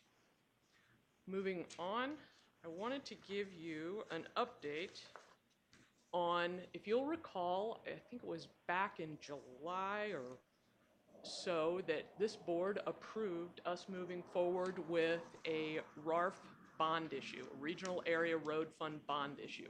And if you'll recall, when you approved the 5-year program, that bond issue for about $300 million was built into the board's approved program. We actually went to the market in August 14th, and we had a very successful issue. We sold about $262 million worth of bonds, and we sold them at a premium.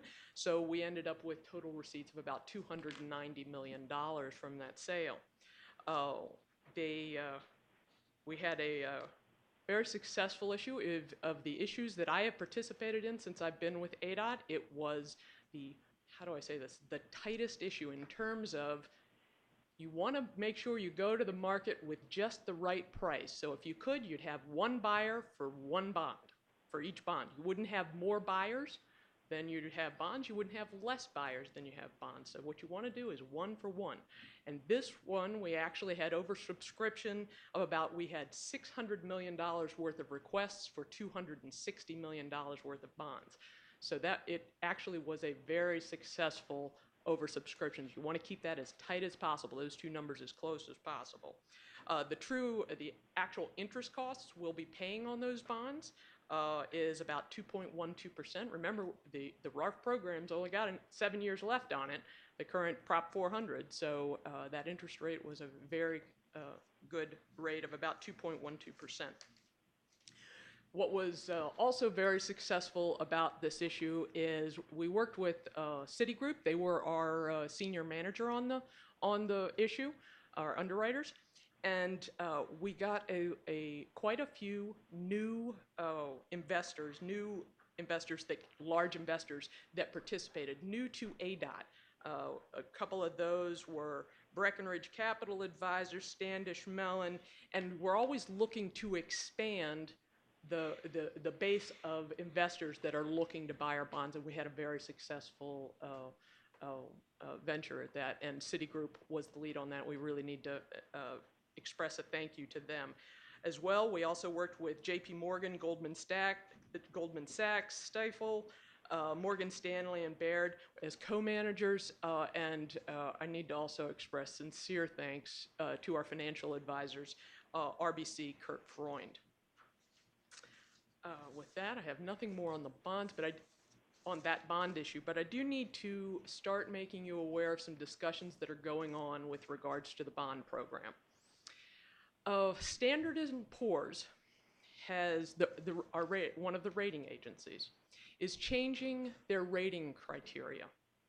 And one of the things, a key focal point in their revised rating criteria is that they're looking at the risk of the revenues that come in and pay the debt service, our pledged revenues.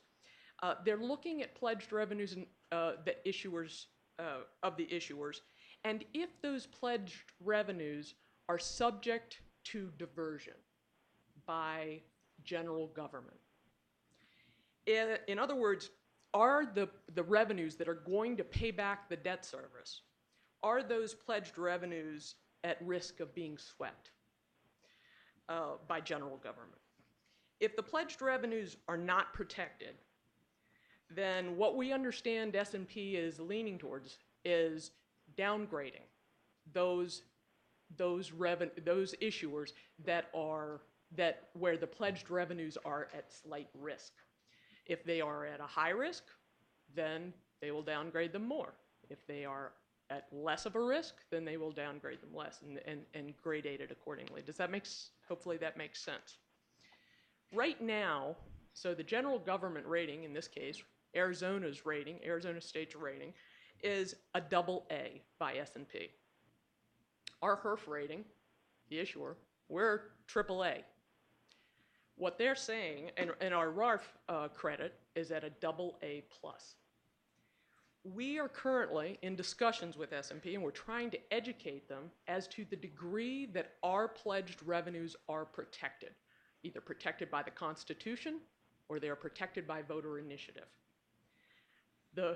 We are hoping that in our communications and in that education process that we can minimize the degree to which we get a downgrade. But it is very likely that we will get a slight downgrade on our HERF credit. We believe we can be quite successful on the RARF credit because it is protected by the voter initiative.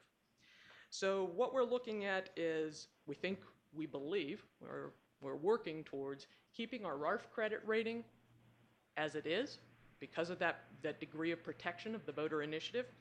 However, we are more concerned on our HERF credit rating in that it is less protected than our RARF pledged revenues.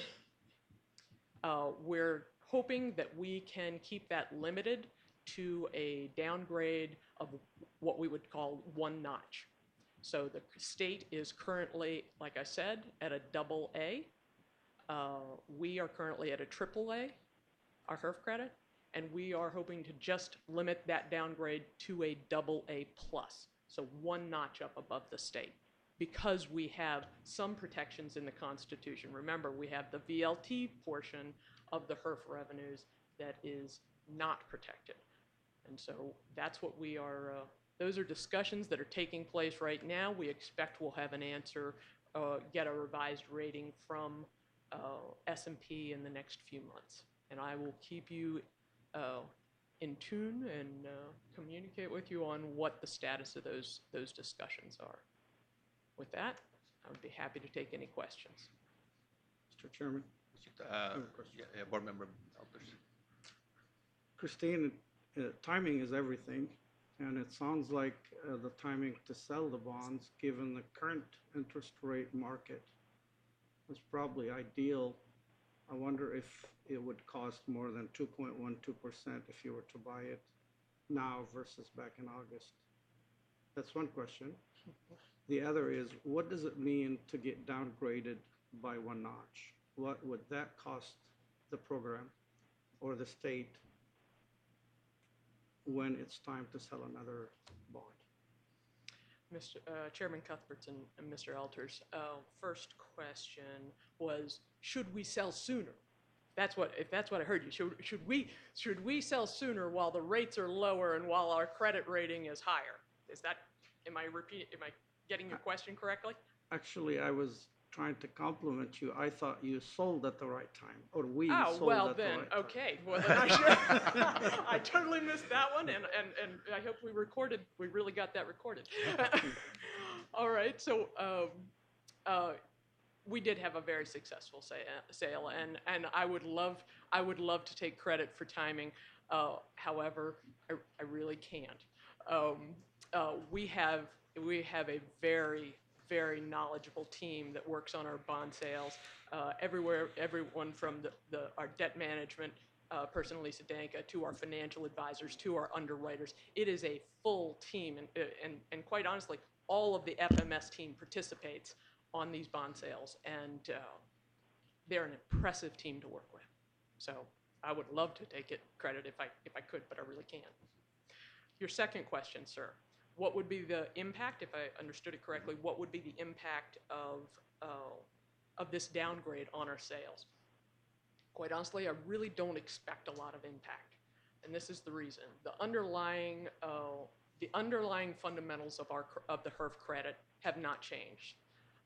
The methodology of the forecasting, the methodology that we employ within the department, to those processes that we employ to ensure that we maintain a fiscally constrained program, I really don't anticipate much change. These fundamentals, the fact that the legislature is able to go in and have access to utilization of VLT funds, that has been in place for some time.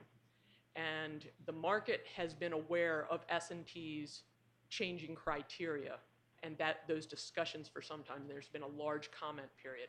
So I'm really not anticipating this having a significant impact on the interest costs that we pay going forward. I hope that answers your question, sir. It does indeed, in a positive way. So I'm glad to hear it. Thank you. Just wanted to ask the question. Board Member Hammond. Yeah, a comment and a question. A comment on something you said earlier. This is my third or fourth, probably fourth, because it's my fourth year on the board, Regional Transportation Summit. And I was struck by the understanding of the need for additional funding all across the board, and a recognition that ADOT listens, but they just don't have the money to do some of the fine projects that have been proposed today. We need to keep that momentum up. I think 2019 is the one year we can get some action on this. So I really encourage all who were there to talk to their legislators. I think that's the stumbling block. I think most think Governor Ducey would support this effort to raise revenues if he knew he had support of his legislators. So that's going to be the key, and really encourage you to carry your wishes to the state legislature. A question, when you said that the bonds had 600 million subscribers for 200 million, it suggests to me that the interest rate might have been a little high. And I'm just wondering if you might have saved a few basis points, and if there is it just timing issues and you really have no control over that, or there's a way to be a little more nimble at the time those bonds go to market to get that 1-in-1, which says you're perfectly aligned with demand. I'm just asking the question. Chairman Cuthbertson, Board Member Hammond, that is a very astute question. We actually did go in and revise those interest rates. When I quoted to you the 2.12% true interest costs, when we get oversubscribed, what we do is, because this is a negotiated sale, there are two types of sales. You can have a competitive sale or a negotiated sale. Under a negotiated sale model, what it enables us to do, if we are oversubscribed, we go in there and we start notching those interest rates back. We start notching those prices up. So we start selling the bonds for a little bit more. So we bring that oversubscription down into that sweet spot. Okay, thank you. So we did it. We were reduced by about 5 to 7 basis points across the maturities. Oh, thank you. Anybody else? Thank you, Ms. Ford. Thank you. Item 6 on the agenda, Greg Byers, Division Director of Multimodal Planning Division, will present an update on the current planning activities pursuant to ARS 28-506 for information and discussion only. Thank you, Mr. Chairman, board members. I just wanted to give you a quick update on where we're at with our 5-year program and putting it together. What we've got right now is we're working on our P2P, which is the planning to programming process. We have already compiled the entire list of projects that goes into our process. Those projects fully entailed, I think, 1,800 projects is what we were looking at in the entire list.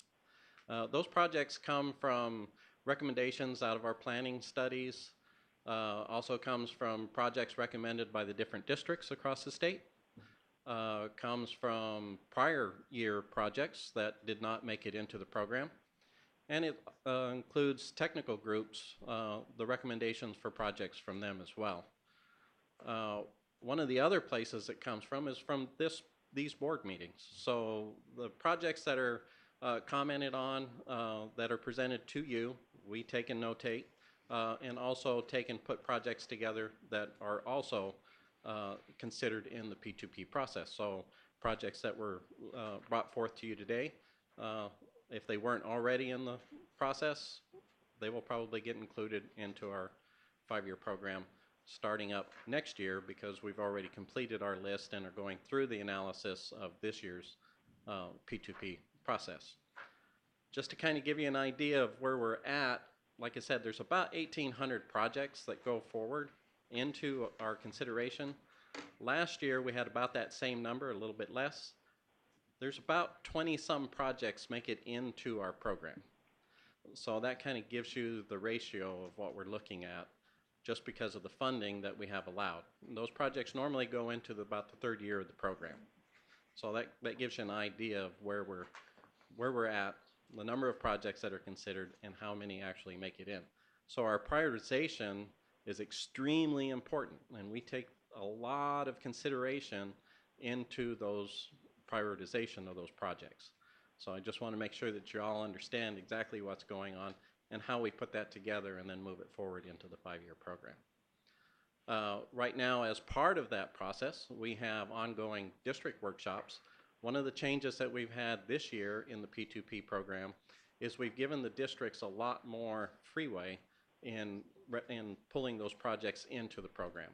So they have a much higher percentage in their consideration, or coming into the consideration for those projects, making a prioritization, as well as we've changed up and tried to make the recommendations that come in and the prioritizations, we've tried to take as much subjectivity out as we can and are dealing strictly with data that go in to the 5-year program, to the recommendations that will later on come forward to this board.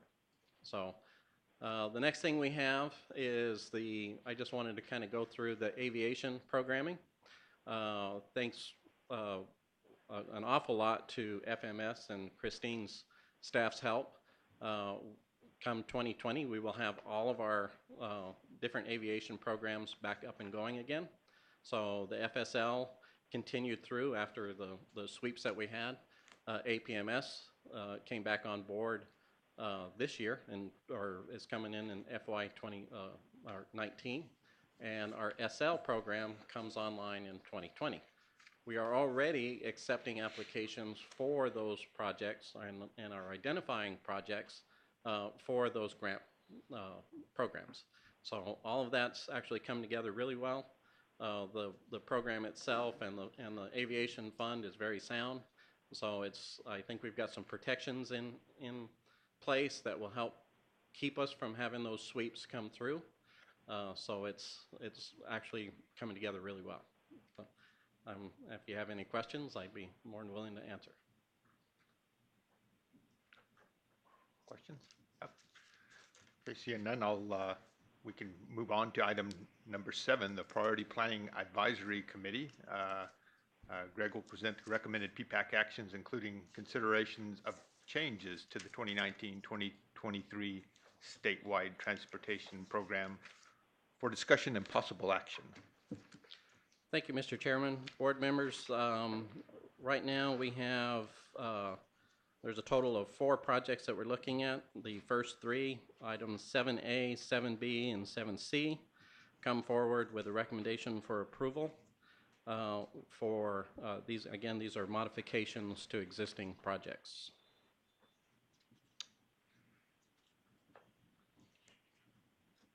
Questions from board members? Do I have a motion to accept and approve the project modifications items 7A through 7C as presented? I so move. Second. Moved by Board Member Elter, seconded by Board Member Knight. Any discussion? Hearing none, all in favor indicate by saying aye. Aye. Opposed, opposed nay? Ayes have it, motion passes. Thank you, Mr. Chairman. Item 7D is a new project that again comes forward to you with a recommendation from the PPAC. Questions on item 7D, comments? Do I have a motion to accept and approve new project item 7D as presented? So moved by Vice Chair Sellers. Second. Seconded by Board Member Elters. Discussion? All in favor indicate by saying aye. Aye. Aye. Opposed, nay? Ayes have it, motion passes. Thank you. We'll move on to item 8. Dallas Hammett, Deputy Director of Transportation and / State Engineer, will present a report showing the status of highway projects under construction for information and discussion only. Good morning, Mr. Chair and members of the board. Currently, we have 107 projects under construction, totaling $1.716 billion. A large part of that, as you know, is the South Mountain project. We finalized 10 projects in September, totaling $20.4 million, and year to date, we've finalized 23 projects. And as I go through some of my justifications, I wanted to lay a little framework because we're seeing a lot of volatility in our pricing. Last month, you saw some projects being where we rejected bids. We saw higher prices. So after that meeting, the department, along with our partners in industry, our contractors, our engineers met, and how can we get a better handle on what's going on? How can we estimate tighter? If you remember last year, at the end of the year, we were within 2%. The engineer's estimate was high, which we want to have a little cushion. We're 2% higher than the low bid. So right now, we are consistently the low bid. And I don't get a build project, so I don't want to win and be the low bidder every time on them either. So we're looking, how do we get closer? Where are those prices changing? You'll see in this month's oil is one of the big areas, the prices for asphalt oil. But in that meeting, what we heard from industry is labor is increasing quite a bit. There's a big pool on labor.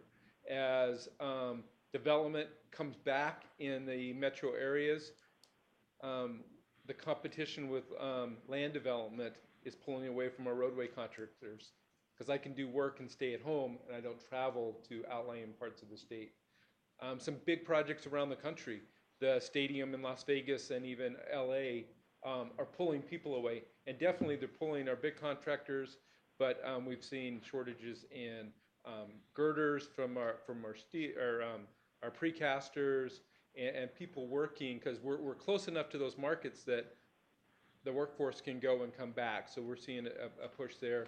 And then the South Mountain project, it is hitting one of its peak times. They're paving, and a lot of the available workforce and equipment is going out to that project. So those shortages are showing up in some of our pricing. So you'll see that as we go forward. The department is going to continue meeting with industry.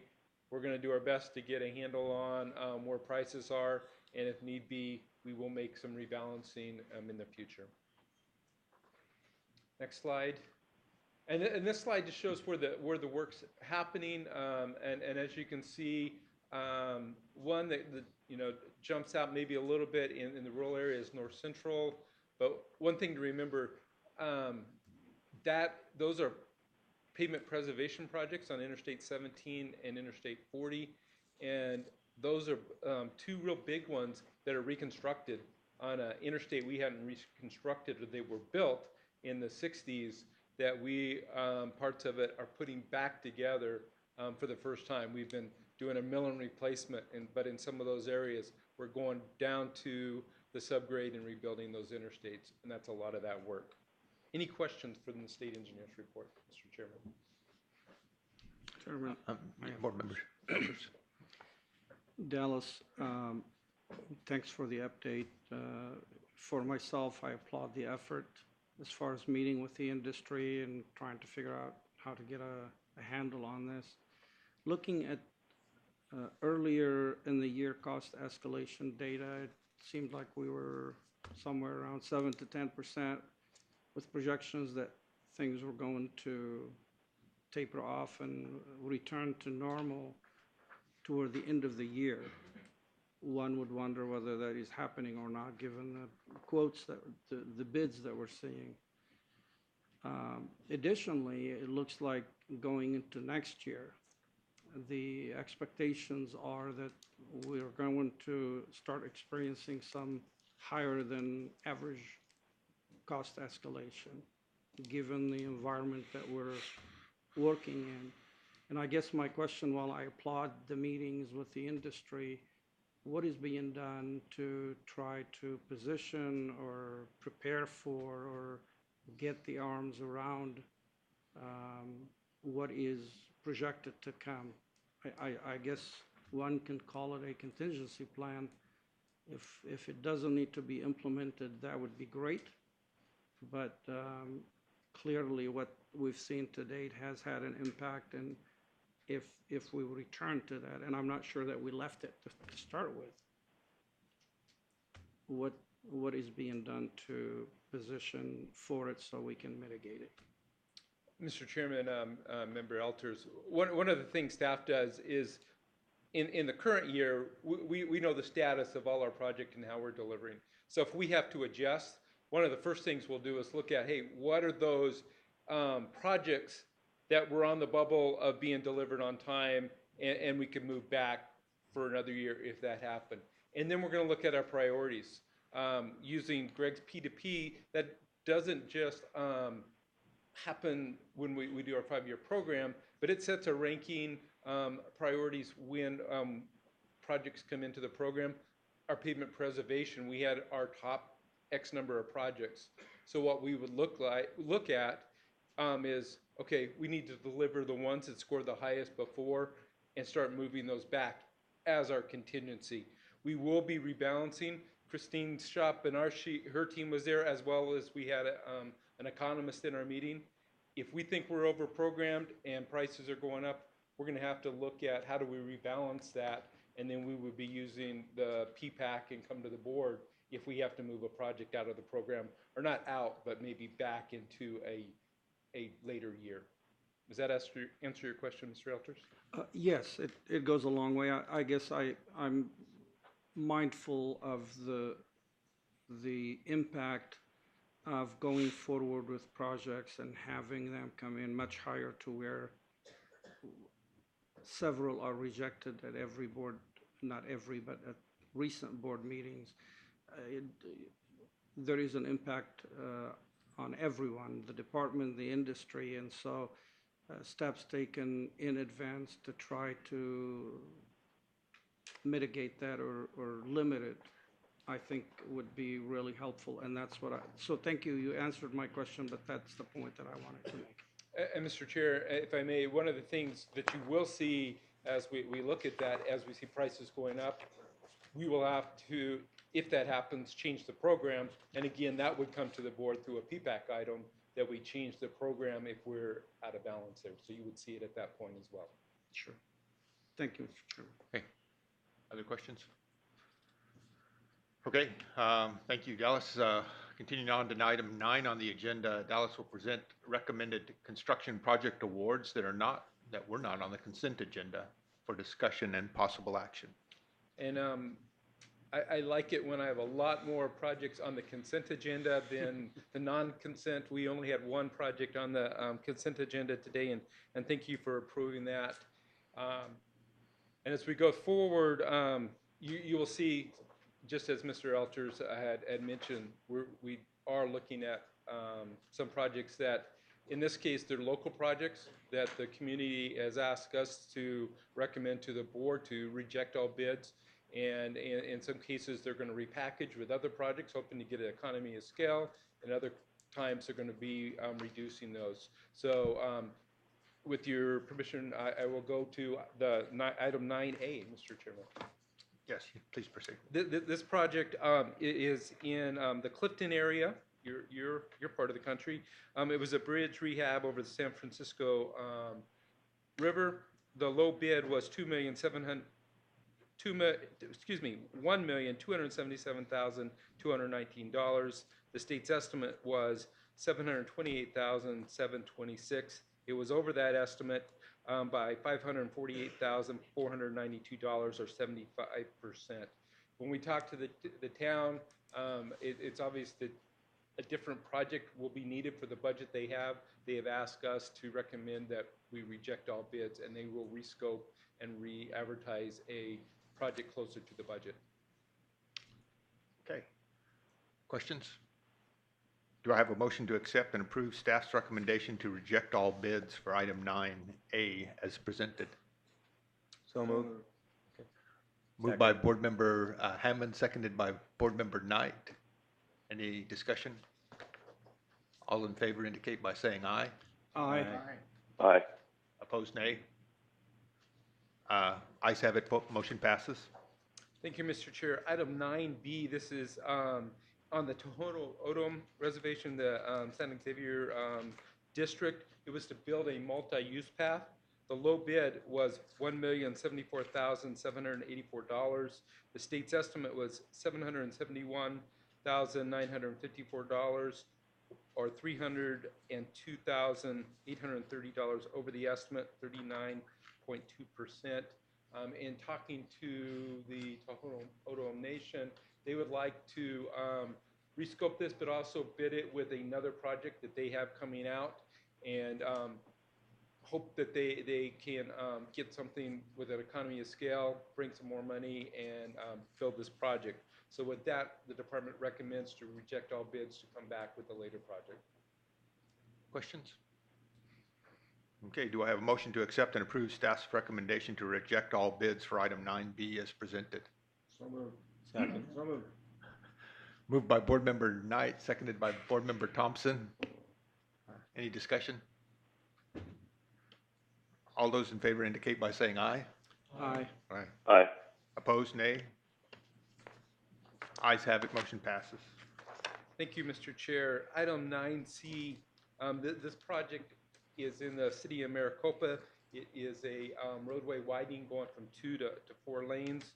The low bid was $4,298,025. The state's estimate was $3,189,522. It was over the state's estimate by $1,108,503, or 34.8%. And again, in talking with the city of Maricopa, they would like us to reject all bids so they can look to rescope and re-advertise. And if I can add, on these class 3 projects, the first one and this one had 1 bidder, and the other one had 2 bidders. The economy, there's projects out there, we're just not getting people coming to bid the work in some of these areas or tighter projects. Questions? Do I have a motion to accept and approve staff's recommendation to reject all bids for item 9C as presented? So moved. Moved by Board Member Stratton, seconded by Vice Chair Sellers. Any discussion? All in favor indicate by saying aye. Aye. Opposed? Opposed, nay. Ayes have it, motion passes. Thank you, Mr. Chair. Item 9D is a traffic interchange project on Interstate 10 in the West Phoenix area. On this project, the department is asking the board to postpone so that we can hold a hearing. We've been asked to review our pre-qualification process, and we've agreed with the contractor that we will hold a hearing. That hearing is set for next Thursday, and we will hear one of the contractor make a case on our pre-qualification process. But staff would recommend that we postpone action until a future board meeting. Questions? I will move it first, and then I have a question. Oh, okay, So- okay. So let me say, do I have a motion to accept and approve staff's recommendation to postpone item 9D as presented? And to that, I so move. Yeah, Mr. Chair. moved by Board Member Elters, seconded by Vice Chair Second. Sellers. So, Mr. Discussion, yeah. Yeah, Mr. Chairman, thank you, Dallas. Applaud your decision. If you're meeting next week, what is the plan going forward, and will this delay the project by any time? Do you expect it to come to the board at the next monthly meeting or some time in between? Mr. Chairman, Member Alters, we expect to. Mr. Chair and Mr. Alters, I guess I do need to make a comment on that. I'm concerned that you're asking Dallas to talk about what's going to be the outcome of the responsibility here, or the hearing before he's had it. And that could be considered, in my opinion, pre-decisional. So Michelle, would there be an issue regarding the request from Board Member Elters for Dallas to talk about the possible, what's going to come out of that hearing before he's had that hearing? Yeah, I would agree. Can you hear me? Yes.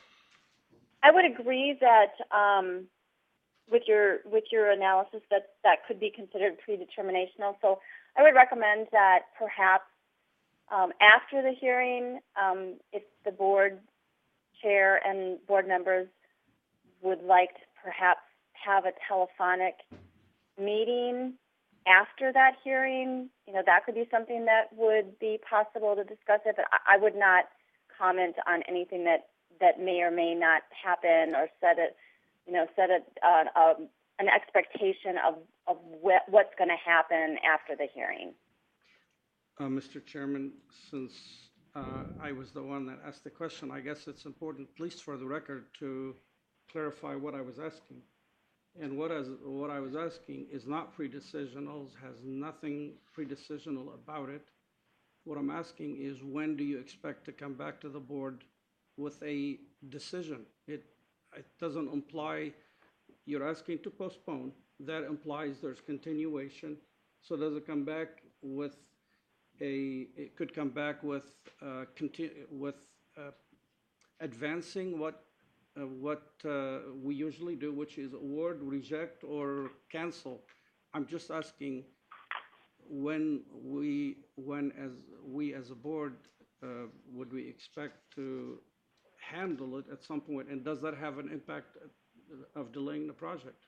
I wasn't asking for any specific decision. I was asking when do you expect to come back to the board with some kind of And again, Mr. Elters, if I could, I think just the idea of, and forgive me if I misunderstood your comment. I'm hearing, hearing a little bit of backfeed, so it's a little bit difficult for me to hear. But if I understand your comment correctly, what you're wanting the department to provide in terms of timing, I think it does kind of presuppose what will happen at the hearing.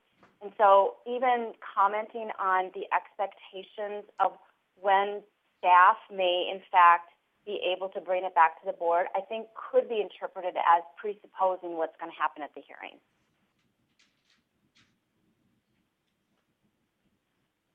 Okay, I understand your comment. You are the counsel to the board. I respect that. I disagree with the fact that my question is leading, so we'll leave it at that. I do appreciate the response, and I guess I withdraw the question, Mr. Chairman. Okay, thank you. Mr. Chair, I do have one administrative point I want to make. Originally, we had received a request to speak as a public input form by a gentleman named Mr. Tommy Fisher, who is a party within this hearing that Mr. Hammett will be conducting. He has since withdrawn that request. Since we got the request officially, I will note on here that he has withdrawn his request to speak at this time. Okay. And I guess to Michelle's point, if we felt that the timing was going to be an issue whenever this was resolved one way or the other, I guess having a telephonic board meeting would be an option. But I think it's too early to speculate on whether that happens or not. But I think that would always, the board would always be open to considering that if that was going to keep from really negatively impacting the timing of the project. Yeah, Board Member Thompson. Could we note, I think we're looking for some kind of feedback. Could it be okay to say that it will be brought back to the board at an appropriate time? Mr. Chair, Mr. Thompson, it absolutely has to come back to the board because the board will have to make a final definitive action. We're only asking to postpone so the state engineer can hold his hearing, discuss the administrative issues with all parties, so when we make a final staff recommendation, we have completed all the steps necessary. It must come back to the board, and traditionally these have come back the very next meeting, but again, not knowing how that hearing will go or some of the outcomes, requirements of it, there's no guarantee, but it will come back as soon as we have completed the process and staff is ready to make a recommendation. Okay, thank you for all that. We have a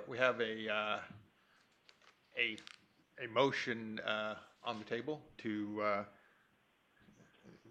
postpone per staff's recommendation. If there's no further discussion, all in favor indicate by saying aye.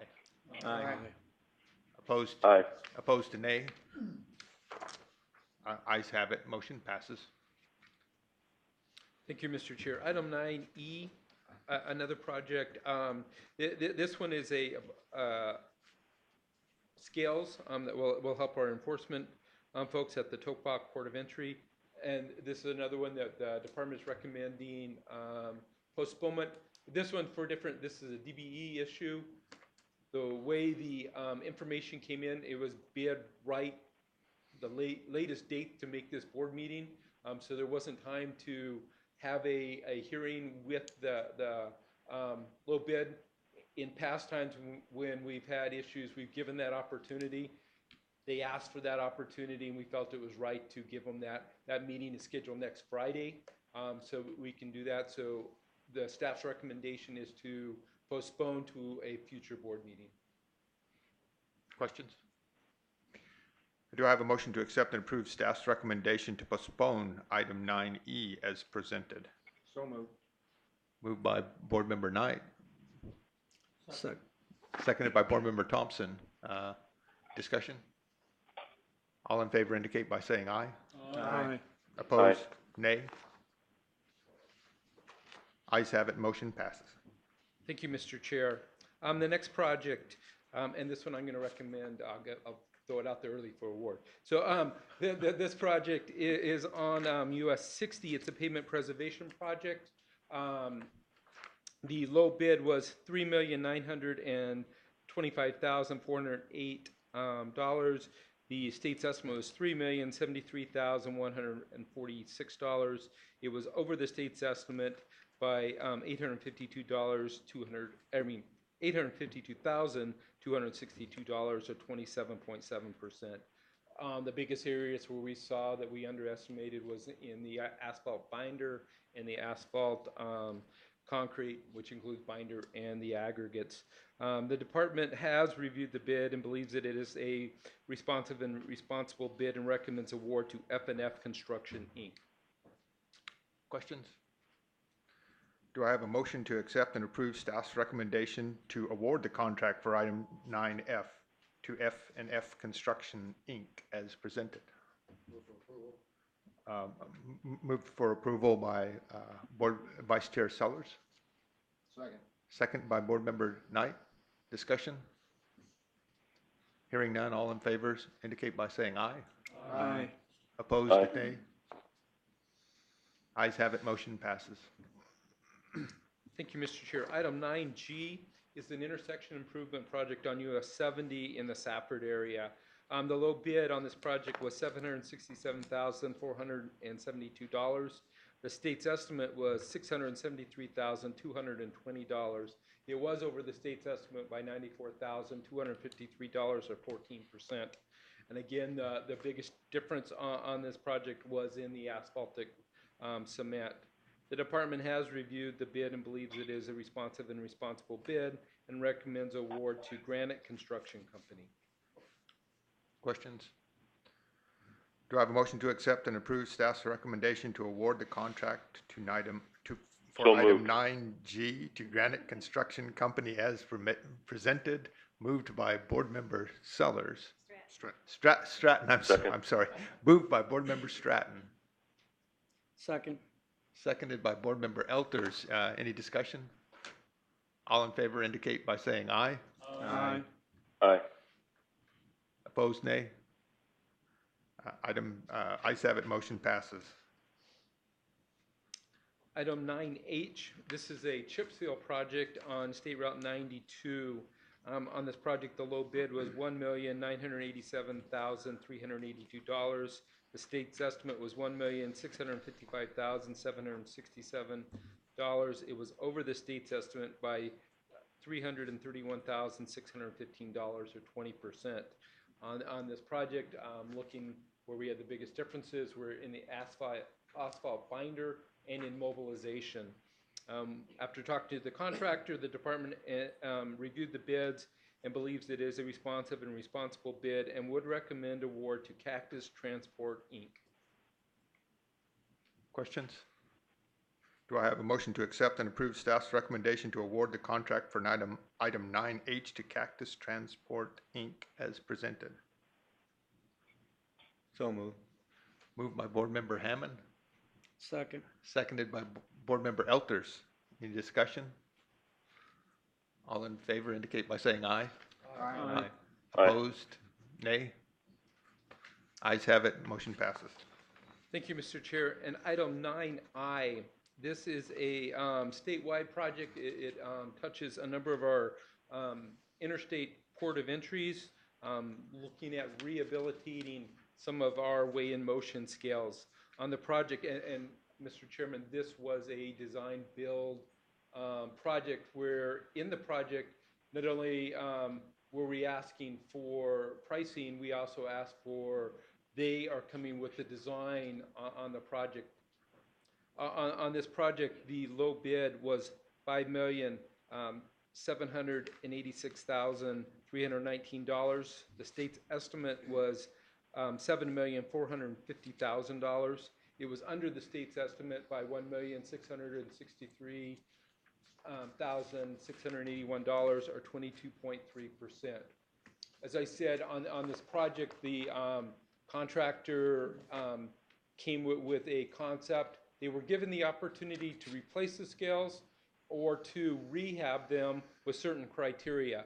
And if you review the bids, you'll see that the low bidder was substantially lower than the other two. One reason the other two bidders had bid to bring in new equipment. The low bid looked at rehabbing. The project team, we did a little more because there was such a difference. Investigation, the project team, the subject matter expert for us, our enforcement division, and the project manager discussed it with the low bidder. They have reviewed it, believe it is a responsive and responsible bid, and would recommend award to Roadway Electric LLC. Question to Vice Chair Sellers. Mr. Chairman? Just a second, Board Member Stratton. I got Vice Chair Sellers on the table. Yes, Dallas, looking at the other two bids, they're very close. And the fact that there's a huge difference in between those two bids and the apparent low bidder, do we really feel comfortable that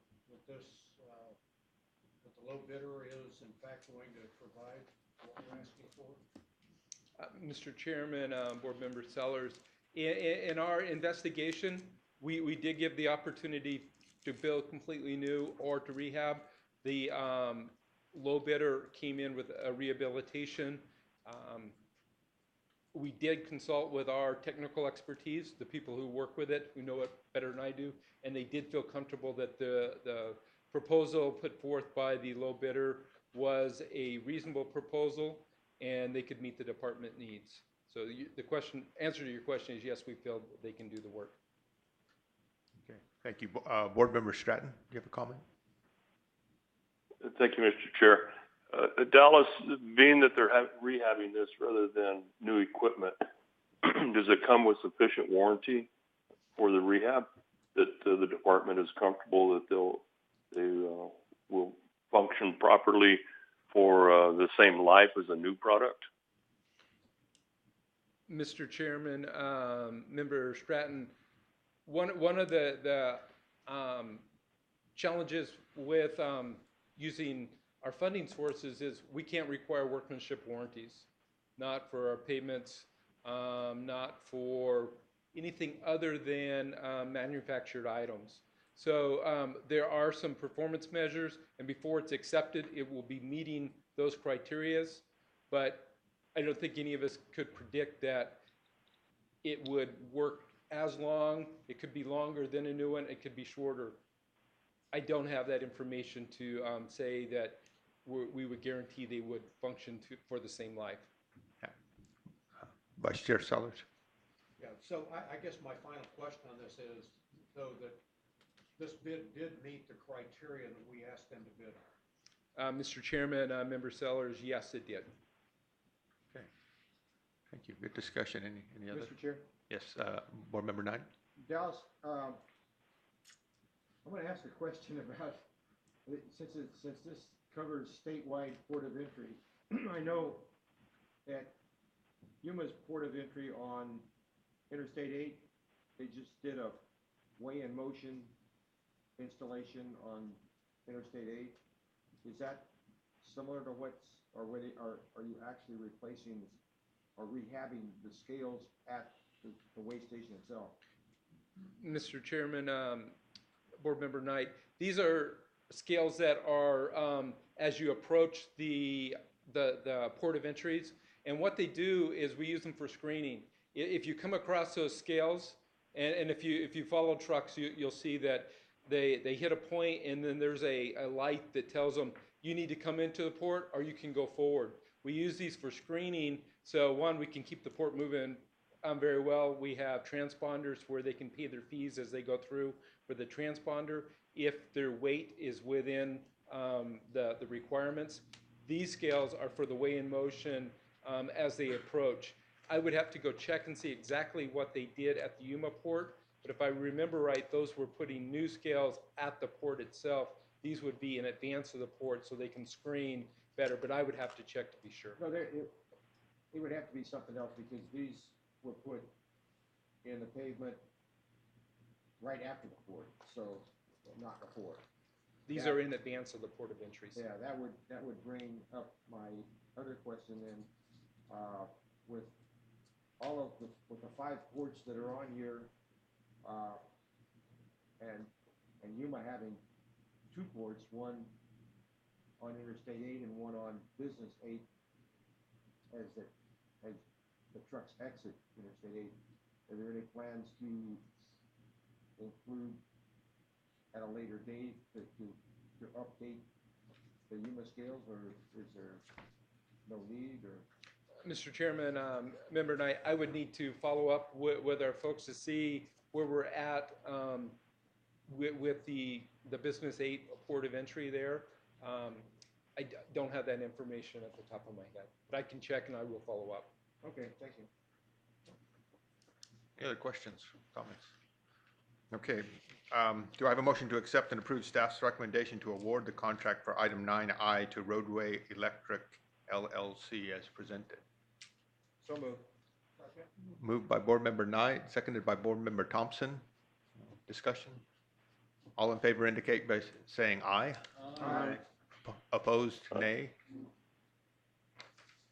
Ayes have it, motion passes. Thank you, Mr. Chair. Yeah, thank you, Dallas. Okay, moving on to item 10. We've got a Floyd, I guess will present a draft schedule for the 2019 State Transportation Board meetings for discussion and possible action. Thank you, Mr. Chair. Working with the Vice Chair and incoming Chair, we have worked with him to establish these dates with these tentative locations pending the board approval for next year, calendar year 2019. As you can see, we've traditionally, again, followed the 3rd Friday of the month. We did look at holding a break month in August, although we would expect there would still be the telephonic meeting to award the construction contracts. And then as Board Member Sellers had mentioned earlier, 2 items that I do want to point out on here. One of them is the April meeting. Originally, we set it the 3rd Friday being April 19th, not considering that Roads and Streets Conference is going on that same week, which is a very highly attended conference for transportation professionals. It has been presented, would the board consider holding that off a different time? Because Roads and Streets is set, and then it's pretty well already been coordinated, and there's a lot of actions going on around that. In discussing with staff here, we've thought that if the board would so choose, we would recommend moving that to April 12th, the Friday, April 12th, the week before, still hold it in Flagstaff. Or the board could just approve it now as April 19th as is. We could go back, let members check things, and we could work, and then address it and modify it later. The second item would be if you see the October location, October 18th, the location was not specified yet. As Mr. Heiss, the SEGO Executive Director, had mentioned earlier in the meeting, the Rural Transportation Summit had identified dates, but they were working on location. Since we prepared this, they have come back and said they've chosen the Casino del Sol location in Tucson. But again, then looking at trying to find appropriate facilities adjacent to that, we would have to go back and look at facilities where we could coordinate to hold the meeting. So we're still recommending that we show the location as to be determined, but we're closer into having that determination, and we'll be able to bring that back pretty quickly, maybe next month or the month after when we finalize it on what that location will be, now that the Rural Summit is targeted in on their location. So with that said, I'll either ask any questions or ask the board to adopt these with the possibility of modifying the April 19th to the April 12th, or leave it and then modifying it later. Okay, so I'll, I guess Vice Chair, and board members, would your pleasure be to try and, craft a motion to, take into account the changes we discussed? Or would you rather table it and address it next month? I'm very comfortable, making a motion to approve this with the changes that we've discussed. Okay. And to make sure that, so you would approve the locations and the dates as presented with the exception of modifying the April board date to the April 12th. That's all we're asking for today. Yes. Okay, so do I have a motion to accept and approve staff's recommended 2019 meeting location with the modification that the April 19th board meeting be held on April 12th? Do I have a motion to accept and approve? I'll second that. I think this would be something that the appropriate party in the practice area would accept as this indiscussion with them. Mr. Chair, Mr. Thompson, at this time, we've had some preliminary discussions. We would have to go back and finalize the location, but what we normally do is we don't have the specific location. Sometimes it may be a city chamber, sometimes it may be a county chambers. So the exact location outside of the city will be determined as we do the coordination. So we didn't really have specified, would it be at the city or the county there? They both offer up the facilities, and we try to kind of rotate between them. Okay, so I have a motion by Board Member Knight and seconded by Board Member Thompson. Any further discussion? All in favor indicate by saying aye. Aye. Opposed, nay. Ayes have it, motion passes. So you were good with the 12th. Okay, and item 11, we've got suggestions for future board meetings. Mr. Chair, just for consideration for the board members, there's a couple of things coming up. Originally, we had scheduled a November 6th study session for the board. We've been tracking some different topics for that. There's a number of issues that we've been working with staff and administratively that we don't feel will be appropriate for us to have ourselves prepared to hold a discussion. So what we're recommending is, and we don't need the board action on this because we can just post a cancellation, but we are looking to cancel that. Take our topics which we want to move forward, the transportation funding discussion, the discussion of our border coordination and coordination with Mexico and specifically the state of Sonora, and discussion on our call to audience process that the board does. Those were originally our 3 items. We will move those to a future either board meeting or board study session as we start preparing our alignment of those discussions with what staff will be able to present. So at this time, we're looking to cancel the November 6th study session. And then so the next board meeting will be November 16th, which will take place in the city of Wickenburg. Okay. Any questions, comments by board members? Okay. I think sounds like we're all comfortable with that approach. So, okay. So we'll move on to item 12, adjournment. Do I have a motion to adjourn the meeting? Moved by Vice Chair Sellers. Second. Seconded by Board Member Elters. All in favor say aye. Aye. Motion, meeting adjourned. Aye.